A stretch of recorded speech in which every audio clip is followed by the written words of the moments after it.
爹，这是俺这几天赚的钱，快给俺一口吃的吧。花花可是你亲孙女，再不吃东西就真没了。20文，现在1斤麸皮都要50文。你个没用的废物，想饿死全家是不是？二弟，不是做大哥的说你，现在外面天天都在抬死人，你带回来这点破钱，连给咱爹塞牙缝都不够。大哥，俺们一家3天没沾1粒米了，花花可是你亲侄女啊。我已经跟大壮和老三商量好了，明天就把花花送去邻村张财主家。那小少爷半条腿都进棺材了，让花花去，不是活活陪葬吗？张财主提前给的3袋玉米面，咱家昨天就已经下锅吃了2袋了，明天交不出人，张财主派人来，直接把咱们全家乱棍打死。你们怎么咽得下去？这些年地里的重活全是我干，有口吃的全紧着你们。反了你了，粮食都进肚子了，今天你答应也得答应，不答应也得答应。好，很好，你们逼着俺们去死。从今天起，我刘二狗和你们老刘家生死各安天命。小畜生，明天要是没有丫头交差，老子亲自带人去把你们剥皮抽筋。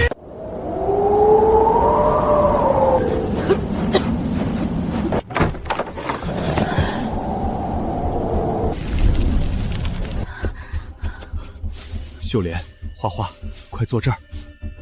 对不起，是俺没用，让你们跟着俺住这种四面漏风的破茅草屋，连口热汤都喝不上。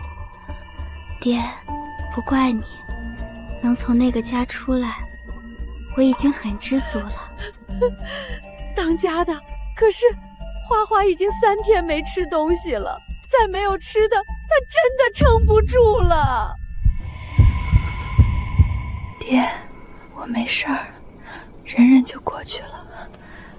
要是我真的撑不住了，你和娘就把我埋在这后山，能看着你们好好活着，我就放心了。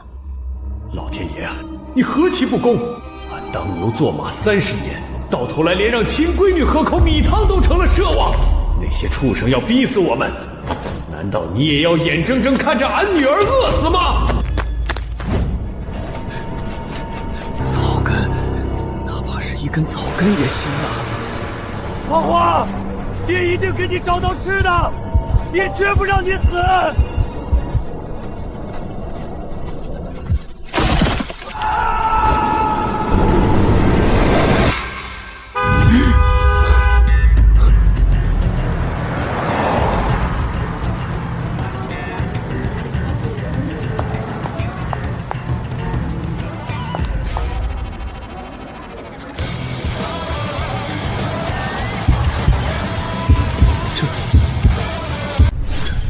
这是何处？莫非老天爷开眼，把我送到了仙界？妈妈，这个包子皮太厚了，不好吃。肉，真的是肉！这么厚一层的白面，神仙掉在地上的干粮，都比地主家的年夜饭还好。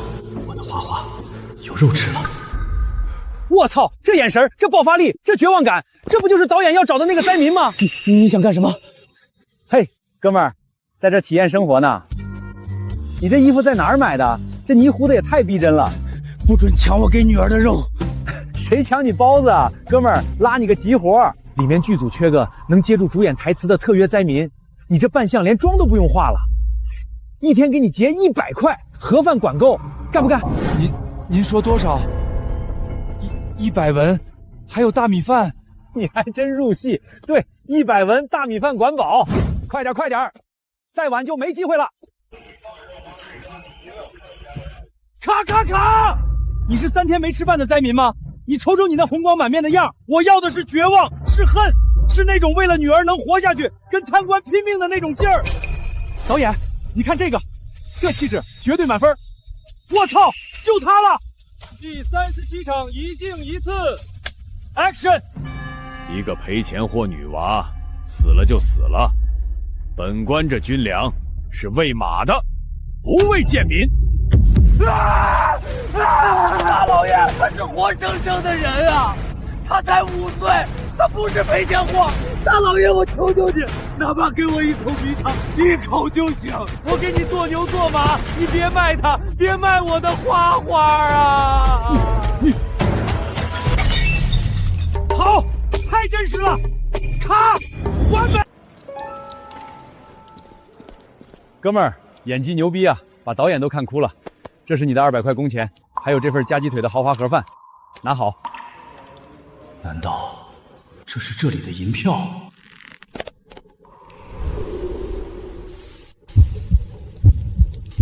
今天的鸡腿太咸了，红烧肉也腻，这破盒饭真难吃。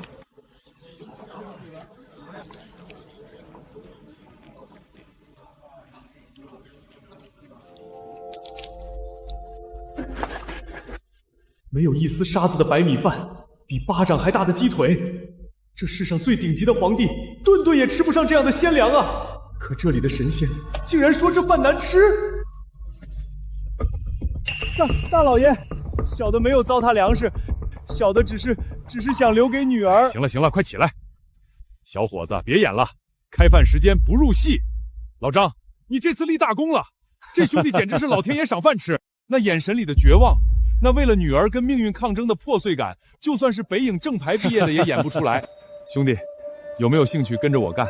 我后面有个长期的特约角色，我觉得你能演出来。特约角色，小的愚钝，不懂大老爷的意思。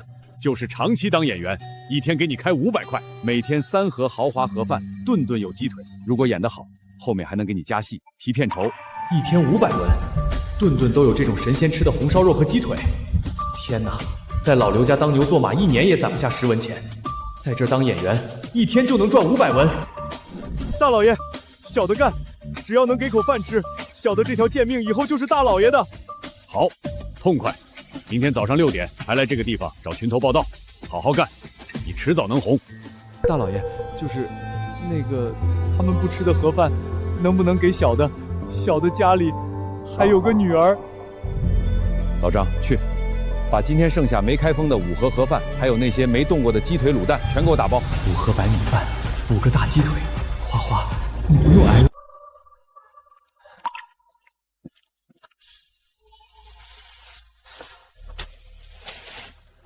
大老爷，您的大恩大德，小的这辈子做牛做马也……怎么回事？演个灾民演的人都魔怔了，一口一个大老爷，穿成这样。该不会是从哪个没通往与世隔绝的穷山沟里刚逃出来？听哥一句劝，以后在外面别老是大老爷小的挂在嘴边。现在这个社会啊，早就没有皇帝，也没有剥削人的地主老财了。现在是新社会，人人平等的。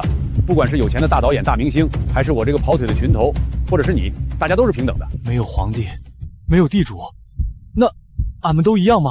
哈哈哈，那不废话吗？你当然和我们一样。以后直起腰杆子做人，别见人就跪。谢谢兄弟。行了，哥得回剧组盯着了。你家住哪儿？要不要哥开车送你一段？不用，兄弟快去忙吧，不用送了，俺自己能找到路。那行，衣服和名片拿好，明天早上6点记得准时过来报道，好好干。俺这该咋回去啊？秀莲和花花还在家里等着俺呢。老天爷开眼，神仙老爷保佑，让俺回去，快让俺回去吧！花花要饿死了，让俺回去。花花，你睁开眼看看娘，你别吓娘啊！当家的，你到底在哪儿啊？闺女快挺不住了。秀莲，花花，俺带鲜粮回来了。当家的，花花没动静了，她连气都快没了。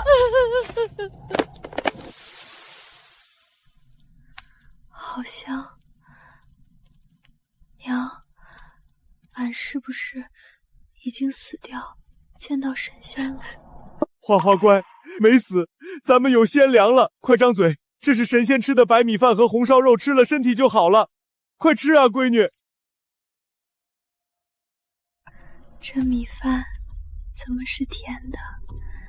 这肉，俺这辈子都没闻过这么香的味儿。这天底下怎么会有这么香的肉，这么白的米？当家的，你老实告诉俺，你是不是去干了什么杀头抢劫的勾当？秀莲，放心吧，这粮来路比谁都干净，是俺在仙界用血汗换来的。听话，花花太虚弱了，你快也吃几口，吃饱了俺慢慢跟你们讲。精盐，一点苦味都没。当家的，你老实交代，这些东西到底是怎么来的？这天底下哪有白的跟雪一样的米？哪有不苦还甜的经验？秀莲，俺没做贼，也没当土匪，俺今天是掉进了后山的万丈悬崖，但老天爷开眼，没让俺摔死，反而把俺送到了一处仙界。当家的，你是不是摔坏了脑子？俺清醒得很，那地方有几千丈高的琉璃高楼直插云霄，马路上跑的不是牛马，而是跑得比风还快的铁甲巨兽。那里的人穿得花里胡哨，手里的仙镜能发出五颜六色的光。爹，那天底下真的有这样的神仙地方？最重要的是，带俺去的那个弟兄告诉俺，那里早就没有皇帝，也没有地主老财了，在那里人人平等，顿顿都能吃上没有沙子的白米饭和大肉，连女娃子也一样能吃饱。这些都是俺在那里卖力气，仙界的大老爷赏给俺的工钱。老天爷保佑，真的是神仙显灵了。咱们的好日子要来了。花花，剩下的过一会儿再吃，你饿得太久了，不能一下吃太多。听爹的。爹，明天邻村的张财主就要来领人了，要是交不出花花那个丫头片子，咱们拿什么还那3袋包谷面？反了天了！老子生他养他，他竟然敢为了一个赔钱货跟老子掀桌子！不孝的畜生！早知道当初生下来就该在尿盆里溺死他。爹，三弟，你们先别急。刘二狗今天白天不是亲口说了吗？他明天一早要上山砍柴，还要去码头扛活赚钱。对呀，那畜生为了养活家里那2个赔钱货，明天肯定得天不亮就出去找活干。李秀莲一个臭娘们能有几斤力气？咱们哥俩直接闯进去，把李秀莲往旁边一推，把花花往麻袋里一装就走。妙啊！明天等刘二狗在外面当完苦力回来，花花早就被咱们送到张财主的马车上了。到时候白纸黑字，他就算跑来闹，张财主家的恶奴也能活活打死他。既然他不仁，就别怪老子不义。大壮、老三，明天给我盯紧了，只要刘二狗一离开村子，你们就立刻冲进去拿人。要是李秀莲的臭娘们敢死缠烂打，就给老子往死里打。秀莲，昨晚俺跟那帮畜生彻底断了关系，今天说不定刘老根会带着他们来找麻烦。你带花花把门从里面死死反锁，不管谁叫门都别开。那你今天还要去那仙界吗？万一他们真的来了，俺和花花2个弱女人可咋办啊？那大导演昨天答应俺了，今天去当演员，一天能开500文，还管3顿神仙饭。为了你和花花以后顿顿吃肉，俺得去赚钱。你别怕，俺昨天摸索出规律了，那仙界的时间和俺们这儿不一样，在那边待上1整天，俺们这边也就过去1个时辰，俺拍完戏立刻就回来，耽误不了多久。好，当家的，俺和花花在屋里死守着，哪儿也不去。老天爷保佑，让俺过去。哎呀，二狗兄弟，你可太准时了，我还担心你找不到路呢。我操，兄弟，你这敬业精神绝了啊！居然连妆都没卸，衣服也没换，直接就过来了。走走走，大导演在片场正等着你呢，今天给你安排了大众戏。哟，二狗来了，老张，快给二狗兄弟倒杯热水。见过大老爷。哎，在这儿得叫导演。来，二狗，坐，咱们抓紧时间。开拍前，我先给你讲讲今天这场戏的内容，你找找状态。今天这场戏是咱们这部戏情绪爆发的最高潮。你饰演的这个灾民，辛辛苦苦在外面挖草根，想养活全家，结果家里突然来了一帮恶霸土匪。那帮土匪趁你不在家，强行抢走你5岁女儿去卖掉换钱。土匪的大刀就架在你媳妇儿脖子上，你媳妇儿在屋里无能为力，只能拼命的哭喊，绝望的叫着你的名字。你的女儿被塞进麻袋里，撕心裂肺的哭着喊爸爸救我。我要你体验的就是那种你作为男人不在家，家却要被毁了，妻女要被活活抢走的滔天愤怒、无助和绝望。懂了吗？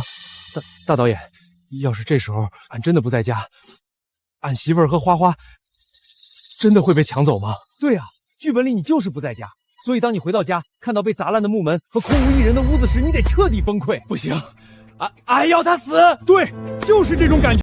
各部门注意 ，Action！ 老子今天就把你卖到窑子里换钱！放开我！畜生，放开俺女儿！谁敢动她，俺跟你们拼命！好，卡，完美！太他妈完美了！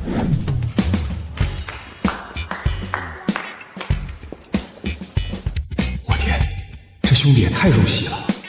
二狗兄弟，别太入戏了。这都是演戏，是假的。导演，我女儿真没事吧？没事的，你看，都是演戏。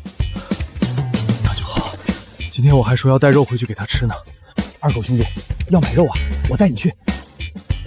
导演，这二狗兄弟可能是从哪个与世隔绝、遭了灾的穷苦村子里跑出来的苦孩子，心智单纯，就记挂着家里人。二狗兄弟，让老张带你去，多买点肉，在外面有什么不懂的、不明白的，随时问老张。要是钱不够了，或者报酬不够了，你随时跟哥哥开口，咱们整个剧组都帮你。老三，看见没有？那畜生上山去了。屋里现在就剩李秀莲那个臭娘们和花花那个赔钱货了。太好了，大哥，咱们现在就过去。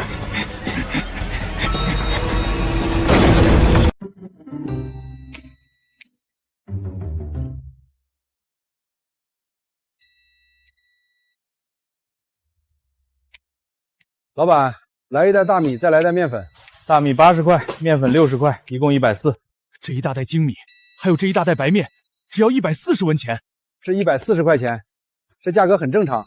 2文钱只能换1小捧掺了沙子的陈年粟米，这里的140文，居然能买到整整一大袋精米白面。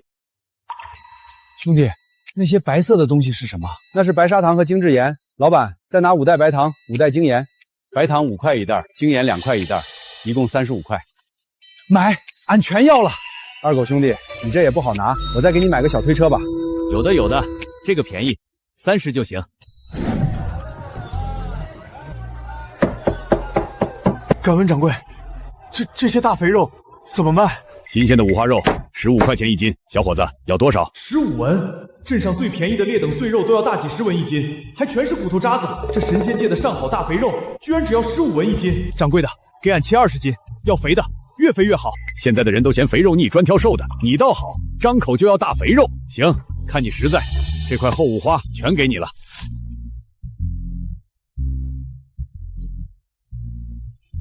二狗兄弟，这大米、白面、精盐、白糖还有大肥肉全齐了。听哥的话，赶紧带回家给弟妹和娃好好补补。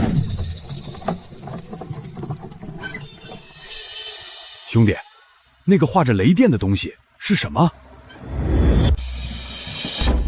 哦，那是强光防狼电击手电筒，走夜路防身用的。老板，拿下来给我们看一下。啊！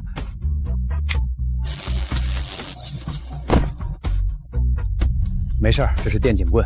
遇到坏人或者野狗，按一下这个，放出的电能把一个成年人电到倒地抽搐。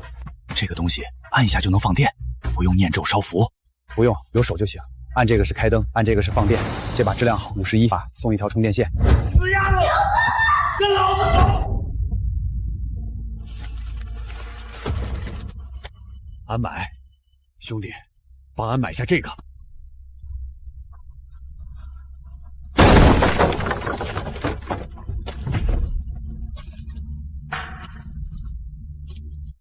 二狗兄弟，你这大包小包的还要走山路，靠这2条腿和这个小推车，哪年哪月能折腾回家？弟兄，俺不怕累。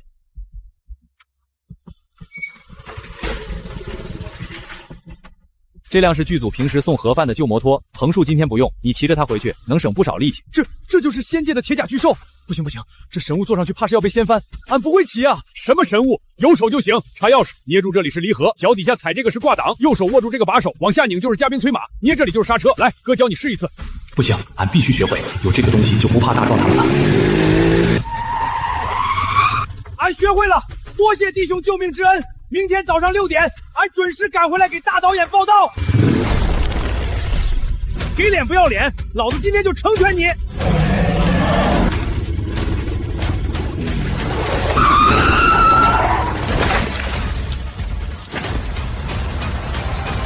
看你们是想死了！老二，你个畜生，从哪弄来这么个冒烟的怪物？差点吓死老子！刘大壮，刘老三，你们不得好好死！我爹不会放过你们的，我爹不会放过你们！死丫头片子，还敢嘴硬！二哥，你回来的正好。爹说了，今天必须把花花带走。你识相的就赶紧滚开，别挡着咱老刘家发财。当家的，他们把花花装麻袋里了，他们要打死俺啊！大壮，老三，昨天俺已经跟老刘家写了字据，断绝了关系。今天你们私闯民宅，打伤俺媳妇儿，强抢俺闺女，真当俺不敢杀人吗？哼，杀人就凭你这窝囊废，长兄如父，就算断了关系，俺也是你亲大哥。老二，你瞅瞅你这破屋，连屋顶都没有，大荒年的，你拿什么养活他们？把花花送去张财主家冲洗，好歹能混口饱饭。跟着你这个废物，不出3天，他们娘俩也得活活饿死。你现在把花花交出来，还能给爹换回3袋玉米面，那是你当儿子的尽孝。尽孝？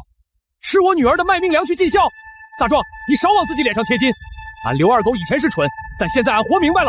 从今往后，俺靠自己的双手，一样能让俺媳妇儿和闺女吃饱穿暖，顿顿有肉，不用你们老刘家施舍1粒米。爹说的对，我就是饿死，也不会去给那个死人陪葬。你们别想再打我的主意。靠你自己！哈哈哈，老三，你听见没有？这个废物说要靠自己让全家吃饱穿暖。二哥，你把脑子摔坏了吧？前天你在码头扛大包，累得跟死狗一样，3天打工才赚了区区20文钱。现在外面1斤烂腐皮都要50文，你那20文连个屁都不够买，你拿头去让他们吃饱。老二，今天俺把话撂在这儿，你要是现在能拿得出来让你全家吃饱的粮食，俺刘大壮今天就把这颗脑袋当场砍下来，给你当球踢。大哥，这可是你自找的。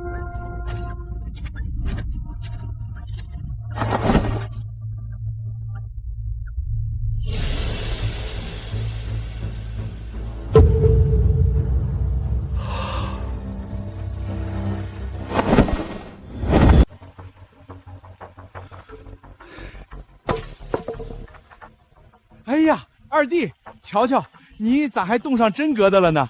打虎亲兄弟，上阵父子兵，俺刚才那都是跟二嫂闹着玩呢。对，二哥，俺们那是怕二嫂把花花藏坏了，故意做戏呢。既然你发了天大的财，带回来这么多神仙粮，那张财主家快病死的儿子，谁爱去谁去，咱花花不去了。二弟，你瞅瞅这大肥肉，瞧瞧这油水，咱爹活了60岁，连做梦也没见过这么好的白面精米啊！这样，你给大哥分个10斤，不8斤就行。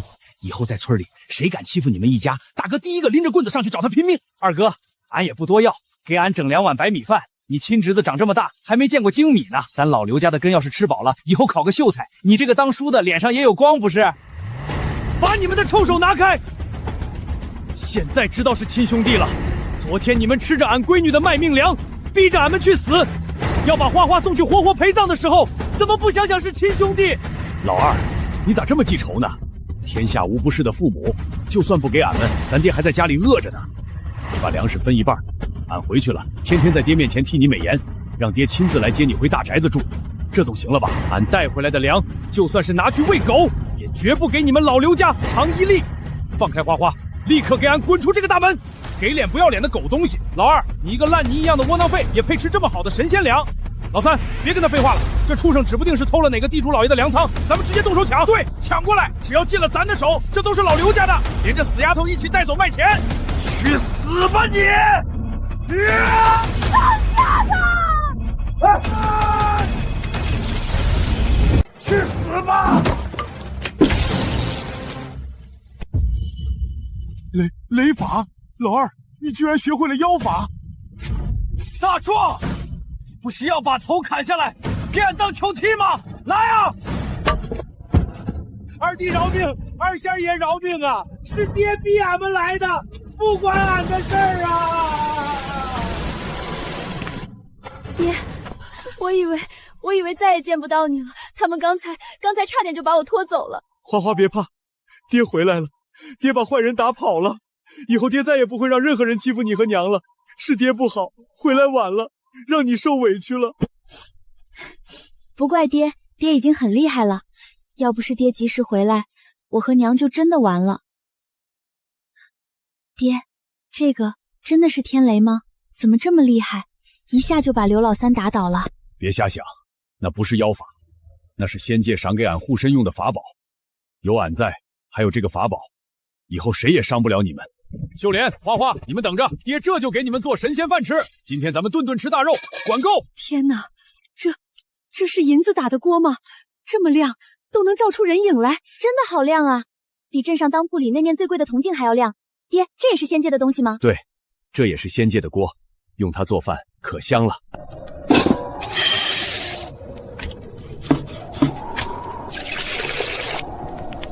爹，我来帮你烧火。以前在老刘家都是我烧火做饭，我烧的火可旺了。好，俺家花花最能干了，快吃，仙界的米饭管饱，今天想吃多少吃多少，不够爹再做。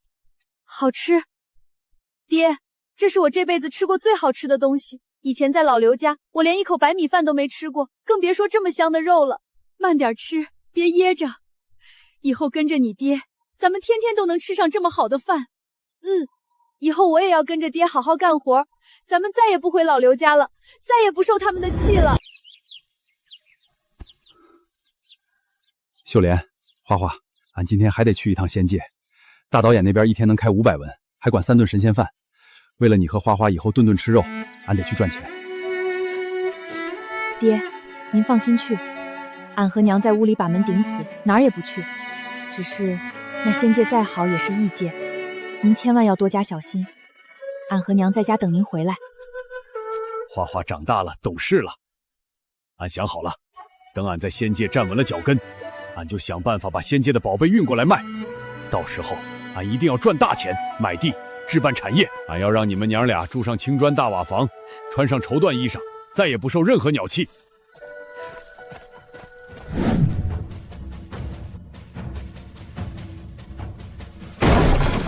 慌慌张张的成何体统？丫头片子呢？张财主的人可在路上了？爹，抓不回来了！老二疯了，他不知道从哪儿弄来个能喷黑烟、吼声如雷的铁甲巨兽，还会使唤天雷呀！是啊，爹，老二拿出一根黑管子，噼里啪啦的闪着蓝光仙电，一下就把俺电得口吐白沫，俺差点就死在那破草屋里了。天雷，这怎么可能？那个窝囊废难道真得了什么仙人造化？爹，可俺看得真的，老二那怪车上堆着堆成小山一样的物资，那精米白的没有一粒沙子，还有整整20斤上等五花大肥肉啊！对呀，爹，那香气飘出来，俺这辈子都没闻过这么香的肉。老二还拿出一个亮的能照出人影的银子大锅，他们一家3口正在屋里顿顿吃大肉呢。精米白面，20斤大肥肉，怀璧其罪。他一个忤逆不孝的畜生，凭什么守着这等神仙宝贝？可是爹，他手里有那件能放天雷的仙器，咱们硬拼不过啊！哼，硬抢不行，难道还不能智取？老三，你去把张财主叫。刘老根，老子大冷天跟你们在这儿耗着，明天俺那宝贝儿子就要断气了，冲洗的丫头片子在哪儿呢？要是耽误了吉时，老子活剥了你们的皮！张大老爷，不是俺们不教人，是老二那畜生造反了。他不知道从哪儿得了仙人造化，手里有能放天雷的仙器，把俺和老三打成了这样啊！狗屁天雷，在这方圆100里，老子就是天！少拿鬼神妖法来糊弄老子，拿不出人，把吃进去的3袋玉米面给老子吐出来！大老爷息怒，人一定给您送到。而且老二那窝囊废不仅换了铁甲巨兽，家里还藏着天大的宝贝。宝贝？他一个泥腿子能有什么宝贝？大老爷，俺看得真的，那箩筐里装的是雪白没有一粒沙子的精米，还有白面粉足上100斤，甚至还有20斤肥得流油的纯大肥肉啊！你说的是真的？若有半句虚言，老子现在就乱棍打死你！千真万确啊，大老爷！不仅如此，他们家现在顿顿吃大肉，老二还拿出一个亮的能照出人影的银子大锅，怀璧其罪啊，大老爷！他一个忤逆不孝的下等人，凭啥守着这等神仙宝贝？哼！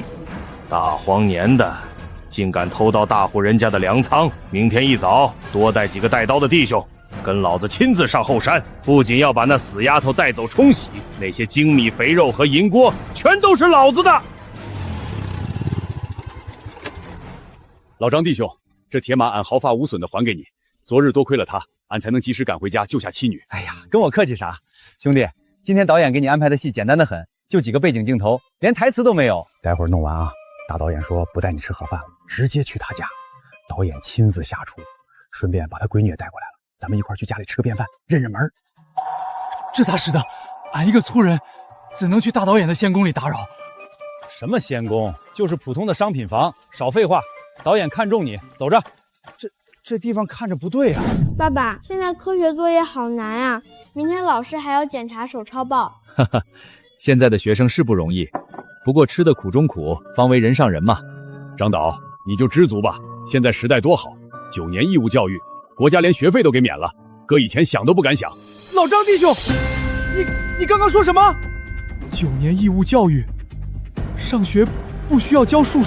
对呀，二狗兄弟，你咋一惊一乍的？现在新社会了，小孩子上小学、初中全都是免费的，国家包了。那女娃子、丫头片子也能去学堂念书，圣人文章，连女娃也能学？二狗，男女平等，在我们这儿，不管男孩女孩，到了年纪都必须去上学，不送去念书那可是犯法的。老天爷啊，在大历朝，普通人家穷尽3代都供不起一个读书人，那些泥腿子家的闺女更是连大字都不识一个。可这仙界不仅不收1文钱，连女娃都能免费去学堂，不学还要犯法，差点忘了二狗兄弟是偏远山村的。闺女，去把你以前上幼儿园和1年级用过的旧课本、故事书，还有那些不用的拼音卡片，全给爸爸拿过来。二狗，拿着，这里面有教认字的、教算术的，还有花花绿绿的画册，你带回去给你的宝贝女儿，就当是哥哥送给侄女的礼物，好好教她认字。女孩的命运也能靠读书改变。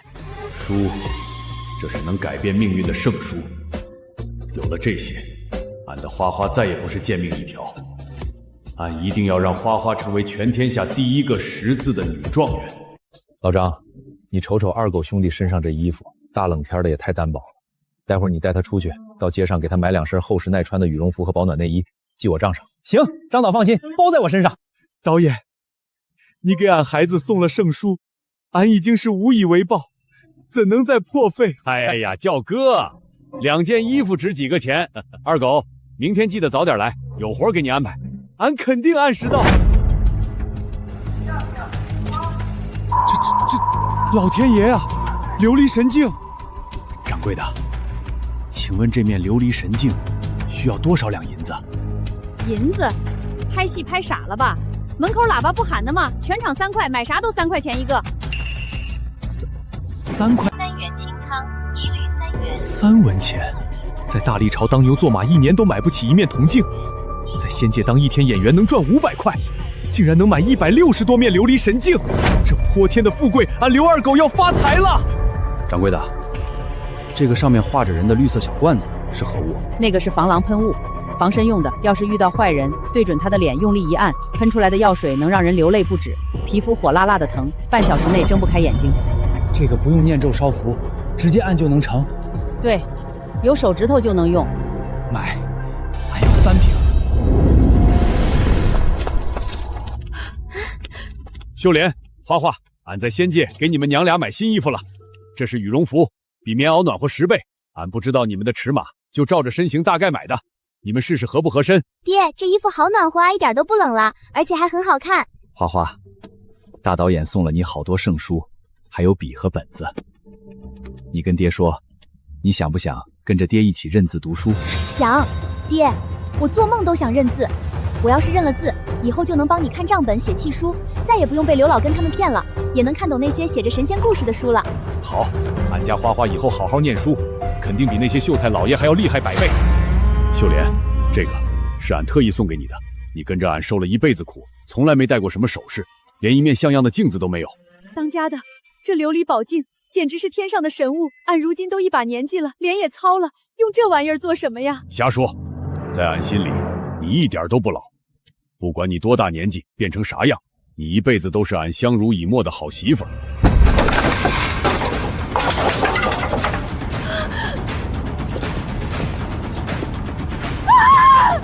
忤逆不孝的东西！大老爷亲自上门，还不跪下领罪？这是什么料子？没针脚，没线头。大老爷，俺没骗您吧？这窝囊废绝对是偷了大户人家的东西。逆子，你个忤逆不孝的畜生，得了这等神仙造化，不想着孝敬你爹，不想着接济你兄弟，居然藏在这养2个赔钱货，还不快给张大老爷跪下受死！孝敬，刘老根，昨天白纸黑字段亲书写的清清楚楚，今日你们带着带刀的恶奴强闯民宅，张口抢夺，闭口做贼，这也是当爹的当哥哥的该干的事。段亲书，大荒年里连人肉都能称斤卖，一张破纸算个屁！二哥，识相的把鲜衣、白米还有大肥肉全交出来，要不然今天不仅这丫头片子要被带走躺棺材，连你和李秀莲也得掉层皮。刘二狗，本财主不与你废话，在这方圆百里，粮就是命，本财主就是王法。你一个泥腿子，纵使有几分蛮力，也配穿这等仙衣？张财主，若俺不给呢？不给！你瞅瞅本财主身后这3位弟兄，手里的钢刀可见过血？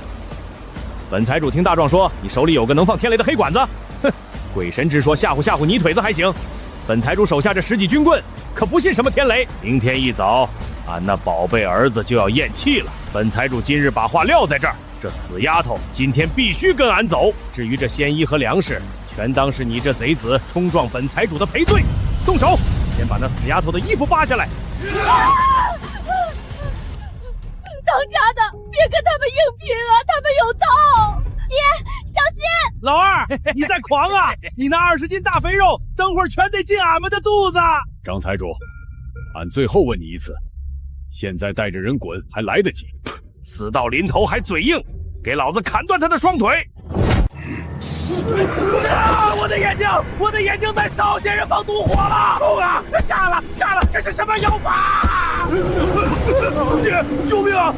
这雾气有毒，俺的嫂子要烧化了！二哥饶命，大仙饶命，俺不想死啊！护驾，快把这妖雾驱散！刘二狗，不，大仙饶命啊！当家的竟然真的执掌了天庭的毒雾天法，爹太厉害了！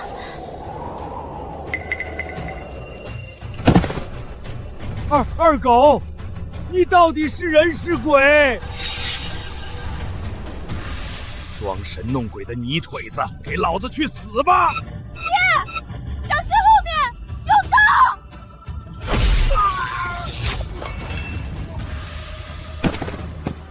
刀！雷法，真的是雷法！执掌天雷的仙人下凡了。张财主，你刚才说在这方圆百里，你就是王法。大仙饶命，仙长饶命啊！小人有眼不识泰山，小人是一头蠢猪，求大仙收了神通吧。要俺饶你性命不难。第一，把强买花花冲洗的字据给俺吃了。俺吃，俺这就吃。第二，你吃俺老刘家那3袋包谷面，算在刘老根头上。另外，你今天惊吓了俺媳妇儿和闺女，拿什么赔？这是小人身上所有的现银，整整50两。求大仙保佑俺的病儿，这些全当给仙姑压惊。二狗啊，俺可是你亲爹呀！大壮老三是好心。闭嘴！昨天字据已立，恩断义绝。今天你们带外人来抢俺闺女，打俺媳妇，哪有一点亲人的样子？大壮，你昨天说俺要是能拿出粮食，你就把脑袋砍下来给俺当球踢。二仙爷，俺是畜生，俺嘴贱，您就把俺当个屁放了吧！滚！带着这个死财主，立刻给俺滚出后山！以后谁敢踏入这茅草屋半步，俺便用五雷轰顶，让他死无全尸。秀莲，花花，没事了，坏人全被俺打跑了，都怪俺让你们娘俩受了这么大的罪。当家的，俺不怕，俺怕他们把花花抢走啊！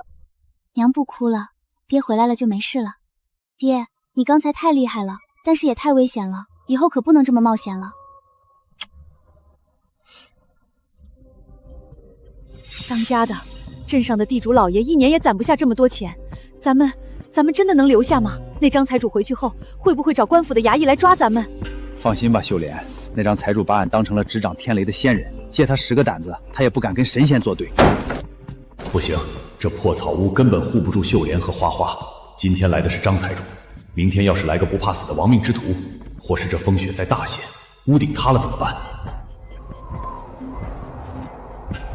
得赶快把房子修出来了，俺要给他们娘俩一个安全温暖的家。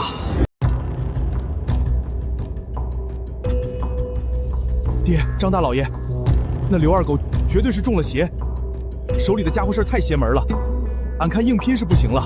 什么中了邪？老子生他养他，他身上几根毛老子不清楚，他就是个怂包。俺看他指不定是刨了哪家达官显贵遭天谴的祖坟，才得了那2件能放雷电吐绿雾的妖气。放屁！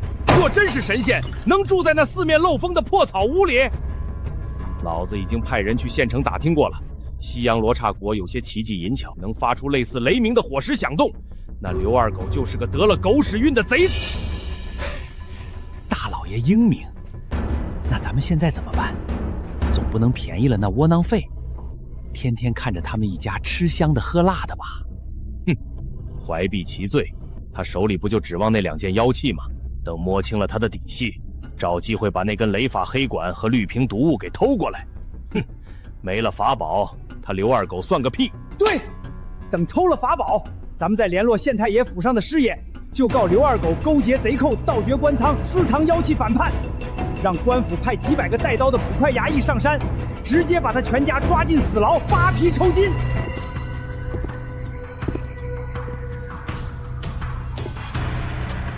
去，哪儿来的泥腿子？要讨饭去后街，这万宝金行也是你能进的地方。打碎了这里的玉器，把你全家卖了都赔不起。俺不讨饭，俺手里有无价的绝世宝物要卖，叫你们掌柜出来。宝物？就你，是一担烂柴火，还是2斤野山参？赶紧滚，别耽误老子做生意，否则现在就叫看门的把你乱棍打出去。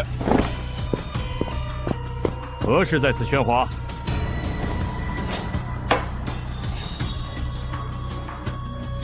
这难不成是海外藩国进贡给皇宫娘娘的无价琉璃宝镜？小兄弟，这等神物你从何得来？掌柜，你不用管俺从哪儿得来的，你就说这面琉璃神镜你出多少银子？30两白银一面。俺这里一共有3面一模一样的琉璃镜，这2袋是没有任何杂质的绝品双糖。掌柜开个诚心价，行，俺就卖；不行，俺现在去隔壁银龙包圆了。3面琉璃宝镜100两白银，这2袋双糖20两白银，一共120两。小兄弟，这价格放眼全镇绝无第2家。成交，拿银子。秀莲，俺今天在镇上把镜子换了银子，回来的路上，俺已经去跟村长打过招呼，把村头那块地买下了，也找好了镇上的工匠，过几天就动工，用不了多久，俺就能让你们娘俩住上青砖大瓦房。爹，咱们真的要盖高墙大院了，往后俺和娘再也不用受大伯他们的作践，再也不用住这4面漏风的破地方了。不过，俺后面2天不在家。大导演那边今天特意传了话，让俺明天一早准时去片场拍戏。你和娘在家，千万要把大门死死顶住。爹，您放心去忙，仙人看中您，那是咱家的造化。俺在家定会拼死守着娘，绝不给居心叵测之人开门。没事，你忙就好，俺们在家等你。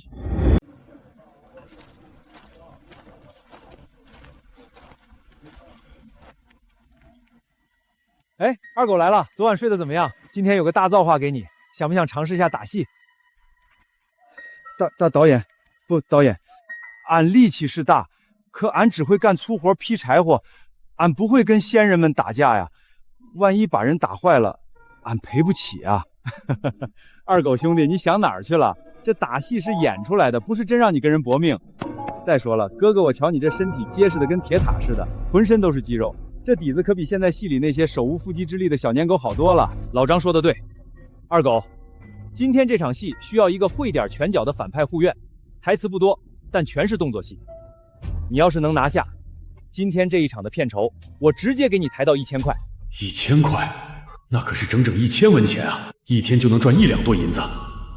有了这1000块，盖大瓦房的钱就更稳当了。干了！大导演，只要能赚银子，不挣钱，小的愿意试。好，痛快！李教练，过来一下，带带这位兄弟。嚯，导演，这哥们儿核心力量挺稳啊。行，兄弟，打戏讲究的是精气神和借位发力。你跟着我的动作学，我教你一套军警防身拳和躲刀的步伐。看好了，第一招侧闪勾拳，敌人刀劈过来，你身子往左一侧，右脚蹬地，力量从腰上传到拳头上，直击对方软肋。侧闪、蹬地、传力，对，学会了这个，以后那帮畜生再敢拿刀棍欺负秀莲和花花，俺就拧断他们的脖子。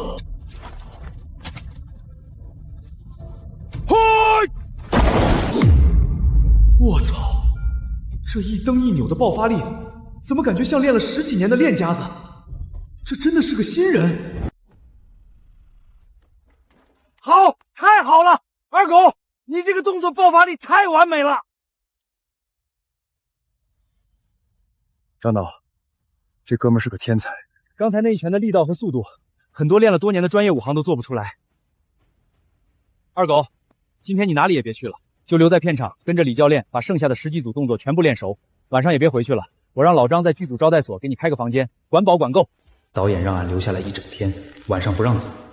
按照2届时间的规矩，先届过去1天，俺们大理朝后山顶最多过去2个时辰。秀莲和花花在屋里反锁了门，应该很安全。这1000块钱的工钱，俺必须拿到手。听导演的，俺留下来练，只要能把戏拍好，俺不怕累。哈哈哈哈哈哈！老张，去把今天的午饭和晚饭都订最高规格的，绝不能亏待了二狗兄弟。李教练，继续带他练，把那套夺刀和锁喉的实战动作也教给他。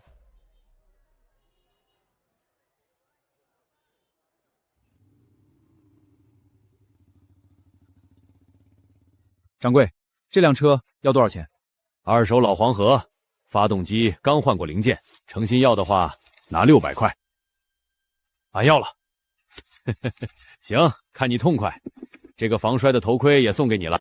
这仙界的头盔坚硬无比，戴上它，大壮他们的木棍和石块就无法伤到俺的头部。在五金店看到的那个，只要有人靠近就会发光大叫的防盗警报灯，等明天拿了1000块片酬，俺也必须立刻买下来装在屋顶上。有了自己的车，以后运送粮食和法宝就更方便了。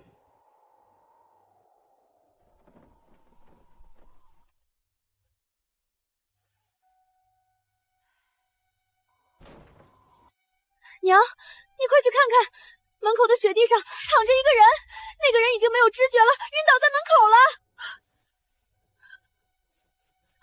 花花别动，跟在娘后面。难道是张财主又带人来抓我？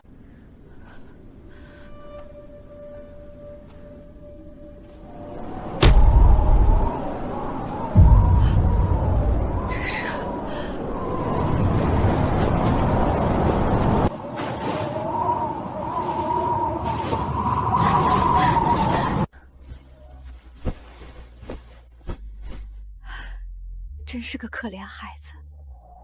娘，大荒年里人心毒辣，一子而食的惨事多的是，儿倒在咱门口，别是大伯或者张财主他们故意设下的圈套，借刀杀人吧？好孩子，娘知道你心思重，被那帮畜生吓怕了。可你看他瘦成这样，终归是条无辜的人命。大荒年的，能救一把是一把，懂了吗？嗯。好烫！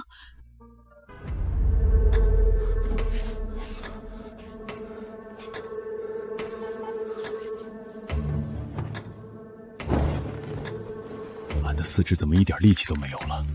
明天一早就要拍正式的大戏，俺绝不能在这个时候倒下。等明天拿到那1000块钱，俺得去那个药店看看。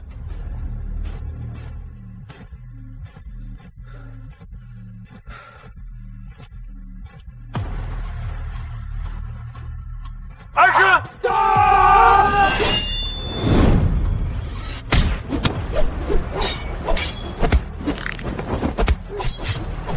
完美，太完美了！二狗，你今天的动作和眼神里的那股狠劲儿，地方找得太准了。你今天立了大功，明天继续保持这个状态。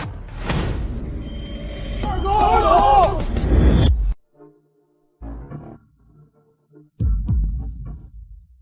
导演，老张弟兄，俺是不是得了什么治不好的恶疾，马上就要死去了？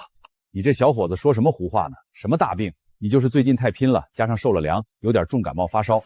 刚才剧组的医生给你喂了退烧药，还挂了一瓶点滴。你现在的体温已经完全恢复正常了。发烧，这种全身滚烫、双眼无法视甚的病症，在大历朝叫做夺命风寒。凡是染上的泥腿子，只能躺在炕上等死，根本没有活命的可能。可在神仙界，他们竟然说这不是大病，用几粒药丸就能治好。如果身体再觉得有些发热，就按照说明书再吃2粒。今天你就别拍了，在招待所好好休息。多谢导演救命之恩。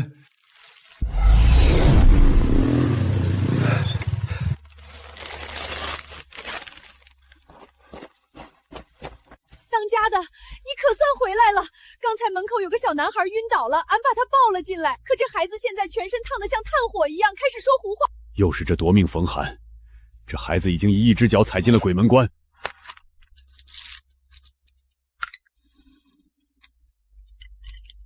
秀莲，去拿干净的湿布按在孩子额头上。大人，那刘二狗原本只是后山的一个穷苦下等人，可如今他手里不仅有能放出雷电的妖气，还藏有数不清的精米大肉，这笔泼天的财富，他一个逆子根本不配拥有。私藏西洋妖气，盗掘不明物资，这确实是重罪。本官可以将他全家抓进死牢。不过，如今正值朝廷派巡抚大人下乡视察的大荒年，本官现在若是直接调动县衙的正式官兵和衙役上山抓人，动静太大，万一被上头那些多管闲事御史知道了，反倒会治本官一个激起民变的罪名。怎看着这个窝囊废天天在山上吃肉啊？求大老爷做主！急什么？硬来不行，我们便用软刀子割肉。师爷，你拿着本官的令牌，去镇上找那几个平日里帮我们追收高利贷的亡命地痞和小混混，让他们明天一早带齐家伙上。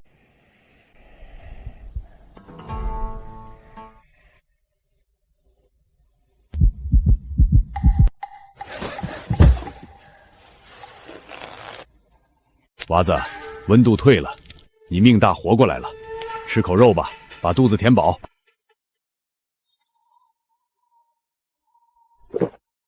你这娃子是哪家村里的？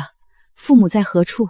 怎么一个人冻死在雪地里？这孩子心思太沉，戒备心重。秀莲，你先看着他，俺去村头看看那块新买的地基，工匠今天应该要动工运青砖了。爹，这孩子里的戒备和敌意太重，怕是以前遭过天大的难，被人结结实实骗过。咱们现在越是逼问，他越不会开口。成，听花花的。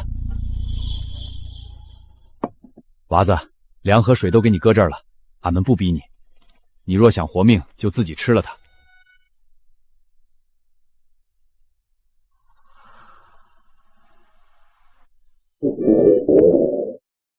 花花，看好了，这个念啊，先记得大导演说了，多读书识字，女孩的命运也能改。往后谁也别想随便安排俺闺女的命。俺听爹的，俺一定好好学。往后俺帮爹算账目，再也不让人欺负咱们。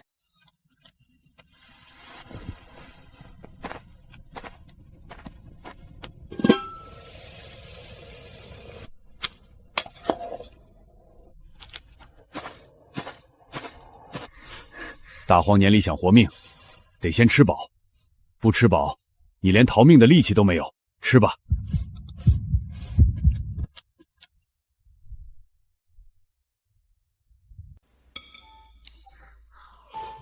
怎么这么好吃？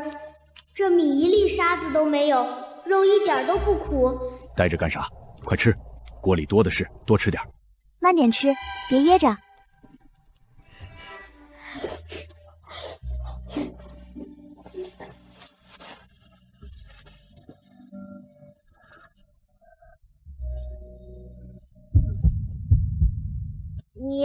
你为什么这么对一个陌生孩子？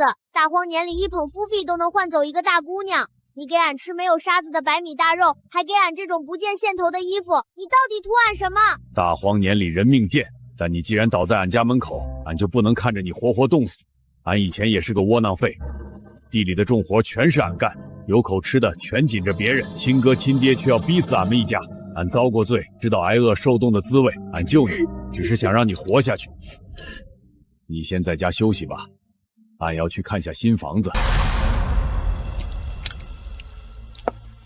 县衙的师爷和张财主交代过了，咱们不能直接把这刘二狗弄死，免得惊动了下乡视察的巡抚大人。对，师爷说了，这叫软刀子割肉。今天砸地基，下午咱们就摸去后山，往他们吃水的水井里投8豆药，天天折腾，等把他手里的宝贝全耗光了，官兵自然会来收尸。你就是刘二狗，识相的把家里的肥肉和银子搬出来孝敬哥几个，否则今天卸了你的大腿！哈哈，兄弟们，他手里什么都没有，走，直接去揍他一顿！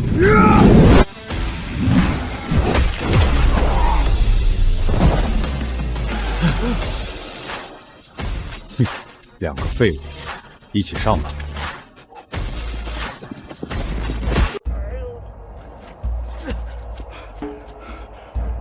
呸！刘二狗，你竟敢对县衙的人动手！县太爷和张大老爷此刻已经带大批带刀衙役上了后山，去围剿你的破草屋了！你今天死定了！你们全家今天都要被抓进死牢，发皮抽筋！我们已经带人围了后山。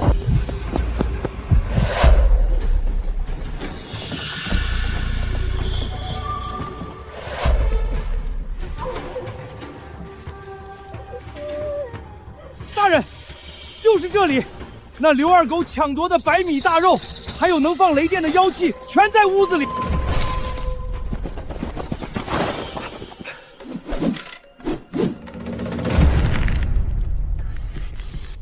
大人，就是这个下等人，他仗着有2件妖气，连本财主都敢打伤。你就是刘二狗，私藏来历不明的物资，用西洋奇巧银术妖言惑众，这是图谋反叛的死罪。识相的，现在跪下交出所有法宝和粮食，本官可以做主，留你一具全尸。大人，俺刘二狗没有犯法，俺手里的粮食也是靠卖力气换来的干净粮。大荒年里，大人不给灾民发粮，反而带着张财主和这帮无赖来抢俺们泥腿子的活命粮，这就是大梁朝的王法吗？冥顽不灵，衙役听令，上前卸掉他的双手双脚，把屋里的女人抓走，所有物资全部充公。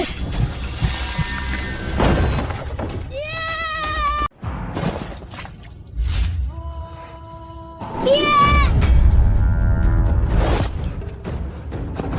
宝儿，你是俺的宝儿。爹，俺没死。前天俺倒在雪地里，是这位二狗叔用药救了俺，给俺做饭，还给俺穿这件衣服。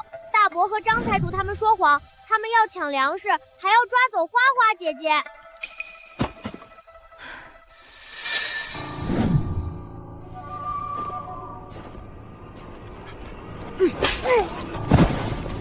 欺瞒本官，诬告俺儿的救命恩人！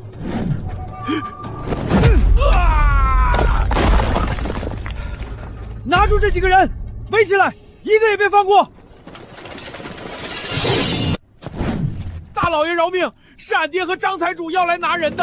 大仙在上，谢成才，险些听信谗言，误伤了恩公。俺这独子在城外走失，俺以为他早就死在这风雪里了。恩公救了俺儿，就是救了谢家。大人请起，俺开荒种地，粮食是自己赚的，没有犯法。用铁链锁了，带回县衙。张财主家的下人一并带走，本官立刻回衙门，升堂开审。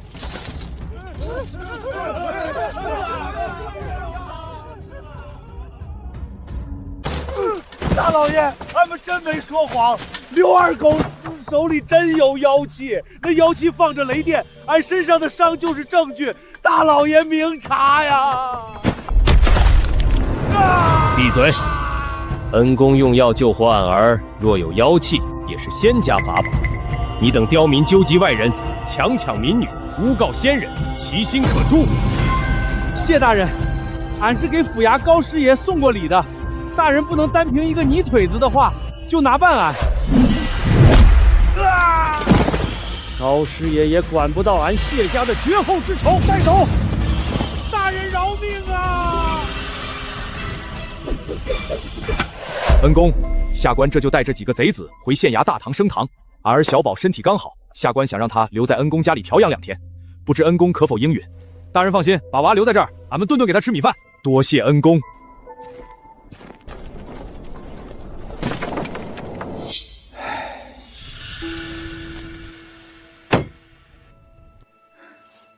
爹，村头新买的地基被砸了，刚才刘老三在屋里说，运过去的白灰被倒了泥水，木料也断了。地基坏了可以重挖，银子俺手里有，工匠的工钱俺也少不了他们的。爹，俺算过了，修门补墙，重新买白灰和木料，至少要多花5两银子。村长那边俺也得去走一趟，让他重新召集护村队，免得再有贼人摸上山。花花，往后这屋里的账目、银钱全都交给你管。爹明天还得去仙界一趟，大导演那边让俺明天准时到。张财主和刘老根虽然被抓了，但今天20个衙役上山，要不是小宝，俺和花花只能拿肉掌去接长矛，先接那个能放雷电按一下就叫的警报灯，还有那个防盗的铁网。明天俺拿到1000块片酬，必须全部买。张大富、刘老根，你等为抢夺粮食、强占民女，竟敢编造谣言，诓骗本官带兵上山，意图加害本官独子的救命恩人，该当何罪？大人饶命，俺确实不知那是小少爷啊，都是刘老根这3个穷鬼，是他们跟俺说刘二狗盗掘了地主粮仓，俺才跟来的。大老爷，俺们没编瞎话，刘二狗当真有会放雷电的黑管子，还敢巧言连色，本官已查明，刘二狗早已与你们立下断绝关系书，按大利率，你们私闯民宅，打伤李氏，强掳刘氏，乃是强盗行径。判张大富强买民女，教骚诬告，罚银50两，抄没城东良田50亩，冲入官仓。刘老根、刘大壮、刘老三积极外人强抢亲属，教骚诬告，重则30大板，并判令限期赔偿刘二狗房屋地基损失银5两，即刻行刑。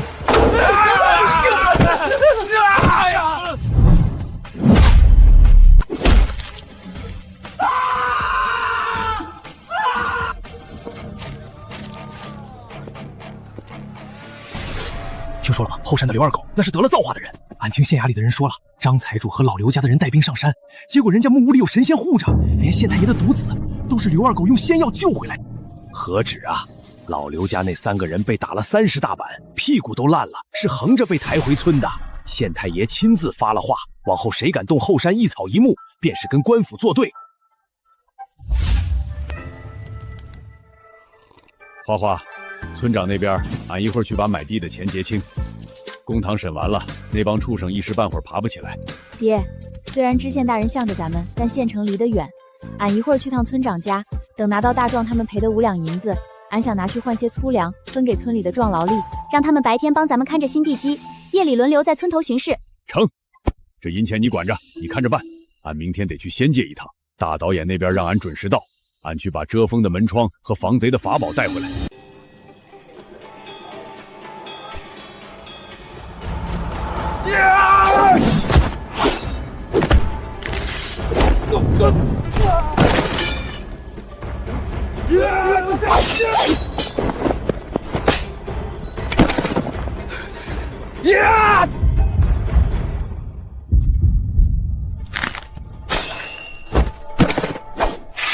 卡过了，特约镜头全部杀青。二狗，给，这是2000块工钱，拿好。多谢导演，多谢老张弟兄。二狗，这几天没有你的排班了，你可以回去在家里休息几天。导演，俺想向您打听个事儿，俺家里这几天正准备盖新房子，仙界大老爷们儿这里盖房子可有什么坚固耐磨的好东西能用？盖房子那必须用水泥啊！老张，你待会儿别带他去吃盒饭了，顺路带他去旁边的建材批发市场搬几袋水泥看看。得嘞，导演，包在俺身上。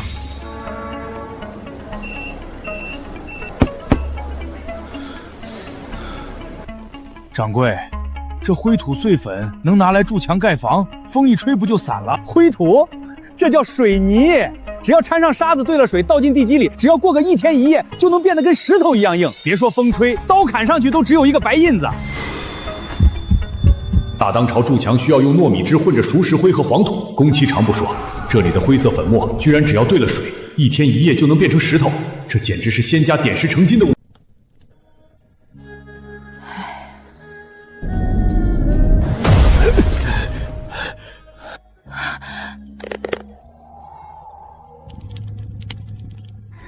小宝吃吧。花花，公堂那边的审判下来了，张财主和老刘家的人都被判了刑，往后这屋里的银钱账目，爹全部交给你来管。爹，俺算过了，大壮他们判赔的5两银子，打算去镇上换成粗麦，新房的木料、白灰和工间扣掉，咱们还剩160多两。成，这银钱你管着。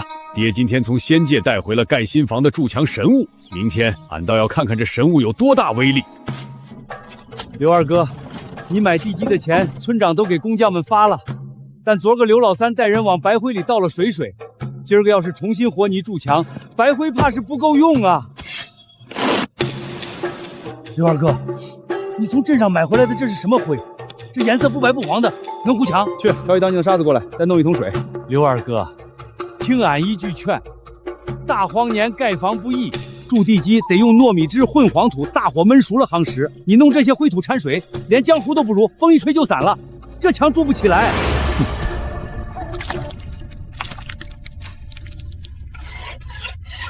行了，今天大伙儿先歇着，搁地方1天半夜，等明天早上大伙儿再来看。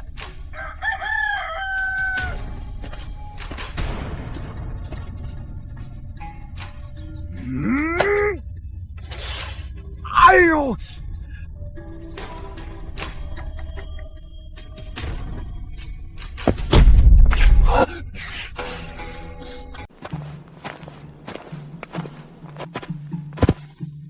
刘二哥，不，二仙爷，这是一宿的时间啊！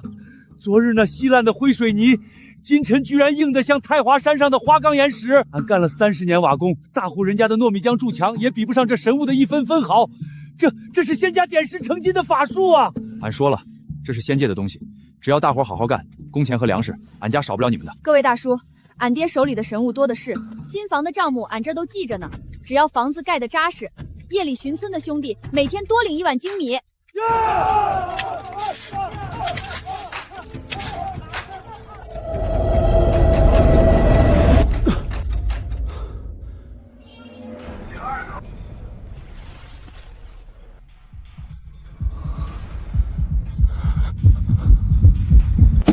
老哥，买种子啊！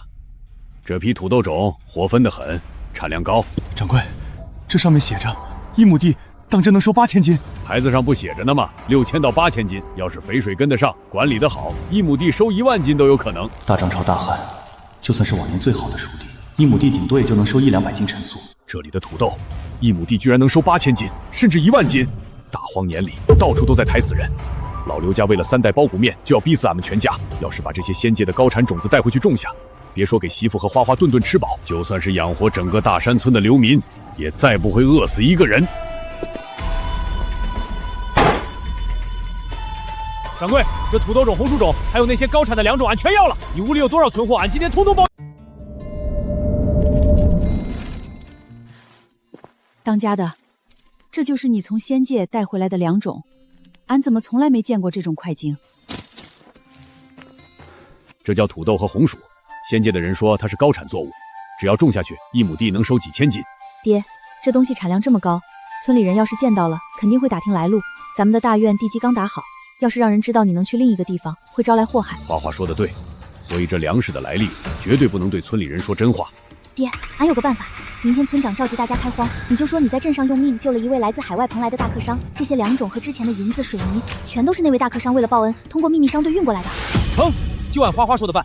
蓬莱隔着大海，谁也去不了，查不出真假。大家伙都安静，听二哥说话。各位乡亲，大荒年朝廷不发粮，地里1粒米都长不出来，但我刘二狗在镇上用命救了一位海外蓬莱的大客商。客商为了报恩，给咱们运来了海外的神农粮种，就是车上这些。这东西抗旱，只要大家伙跟着俺开荒种电，2个月后，俺保证全村每个人都能吃上饱饭。二哥，这海外的种子真能活？能不能活？之前的水泥地基大家也看见了，但俺有一条死规矩，这粮种是机密。从今天起，谁要是敢私下打听商队的事情，或者去后山探头探脑，被俺发现了，立刻扣除全家口粮，用木棍赶出大山村。二哥救了咱们全村的命，谁要是当白眼狼去瞎打听，不用二哥动手，俺第一个带护村队打断他的腿。看见没有？刘二狗又弄回大批粮食了，走，回去告诉村长。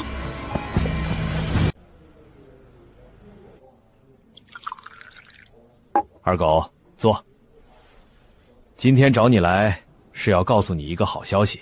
你之前的表现，资方非常满意。从今天这场戏开始，你的片酬正式涨价了。这一场直接给你提到1万块金。导演，1万块，当真给俺1万块钱？哈哈哈哈哈！那还能有假？白纸黑字写着呢。不过拿这份钱，接下来的角色可不轻松。今天这场戏，我要你演一个占山为王、凶残狠辣的山大王。台词没有几句，但全是1打多的硬核动作戏。待会儿进场，我要看到你眼神里的那股狠劲儿和霸气，能不能拿下？导演放心，只要能挣钱，俺一定拼命演好。好，老张，带二狗去化妆造型，准备进场开拍。各部门注意 ，Action！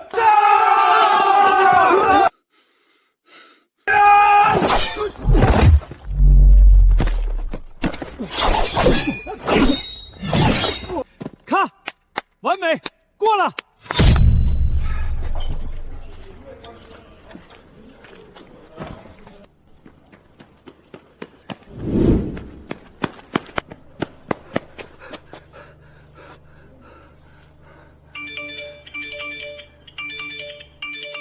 二狗火了，你彻底火了！你之前打新戏的那个切片视频，网上播放量已经冲破1000万了。刚才好几个广告商给我打电话，指名道找你谈代言。二狗，你要发天大的！导演、老张弟兄，俺谢谢你们。要是没有你们拉一把，俺刘二狗现在连闺女都养不活。这份大恩，俺一辈子记着。行了，二狗，这是你用真本事换来的。今天你的戏份全部杀青了，拿好钱去忙你自己的事儿吧。后面有新通告，我让老张随时联系你。老哥，买抽水机啊！这台是高阳城柴油机泵，往油箱里加满柴油，直接就能在野外用，马力大。掌柜，这铁家伙当真只用那个叫柴油的，就能把深潭里的水收到高处的田里？那不废话吗？只要灌满柴油，用力一拉这根绳子，哪怕是几十米深谷里的水，它也能给你1分钟喷出几百斤来。大山村的水井就要见底了，村民都准备逃荒。大山里没电，但有了这台自己烧柴油的铁家伙，就能把后山深潭里的水运到田里，土豆和红薯就按不死了。掌柜，这台烧柴油的机器还有这3捆长的塑料水管，俺全要了，再给俺拿4桶那个叫柴油的。行，痛快，我这就给你装车。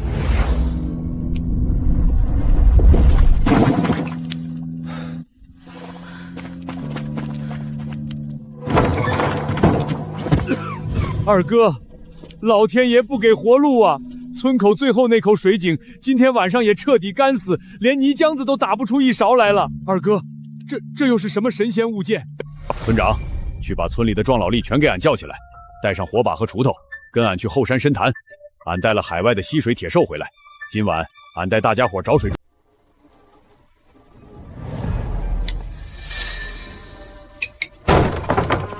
村长，出大事了！那大山村地里出清泉了。这大旱年的，连河床都裂了，他大山村去哪儿弄的水？俺亲眼瞅见的，刘二狗从外面弄回来一头黑漆漆的铁怪兽，放在后山深潭边上。那怪兽一吼，肚子里就能喷黑烟，手腕粗的清泉就顺着几百米长的塑料圆管，哗啦啦全流到他们新开的荒地里了。铁怪兽能喷清泉？大山村那些快死的土豆秧子现在全活过来了，长得一片翠绿。而且刘二狗新盖的那几间大院子，全是用一种灰色的泥糊的，干了以后比石头还硬，刀砍上去连个印子都没有。那刘二狗绝对是发了天大的财，手里藏着海外神仙的宝贝。大荒年里粮就是命，咱们村的庄稼全死绝了，再没有水和粮食，下个月全村都得当流民去逃荒。凭啥他刘二狗一个窝囊废能住青砖大院，顿顿吃肉，地里还能有使不完的水？村长，怀璧其罪，他刘二狗再厉害，大山村也就那几十个泥腿子，咱们村的人比他们多1倍。要不咱们今天晚上直接带齐家伙冲过去，把那台吸水的铁怪兽，还有他们仓库里的粮食全抢过来。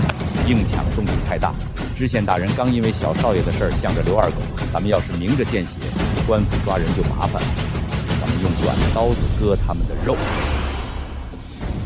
王秃子，你带5个身强力壮的兄弟，今天起守在大山村进镇的必经土路上，直接设卡子。凡是大山村运白灰买木料的工匠车马，一律不准过。先断了他们盖房的料子。今天晚上你再带2个人摸上后山，去他们云水的水渠里投几包巴豆和药材，天天折腾他们。等把刘二狗手里的耐心耗光了，那云水的法宝和神粮，迟早是咱们王家。爹，云水渠已经全修好了，村里的30亩荒地全都浇足了水。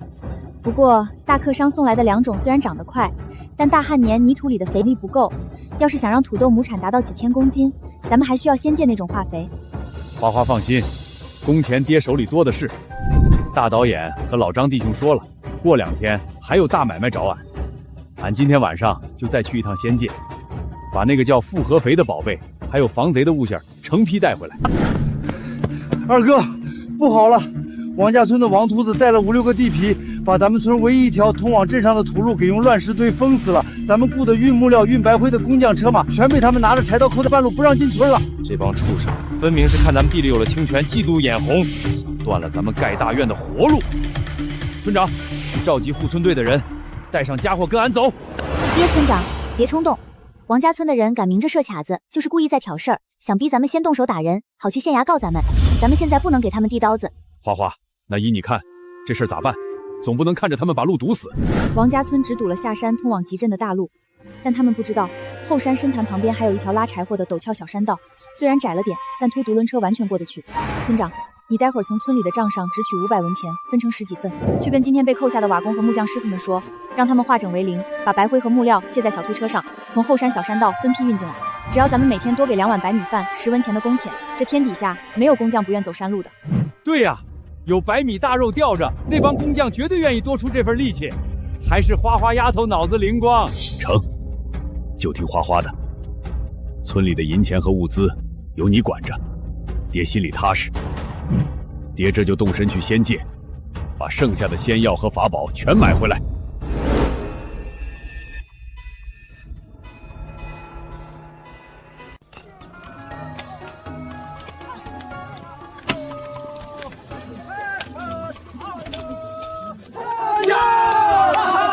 今日入库，土豆800担，红薯500担。按之前定的规矩，每人领精米5斤，肥肉1斤。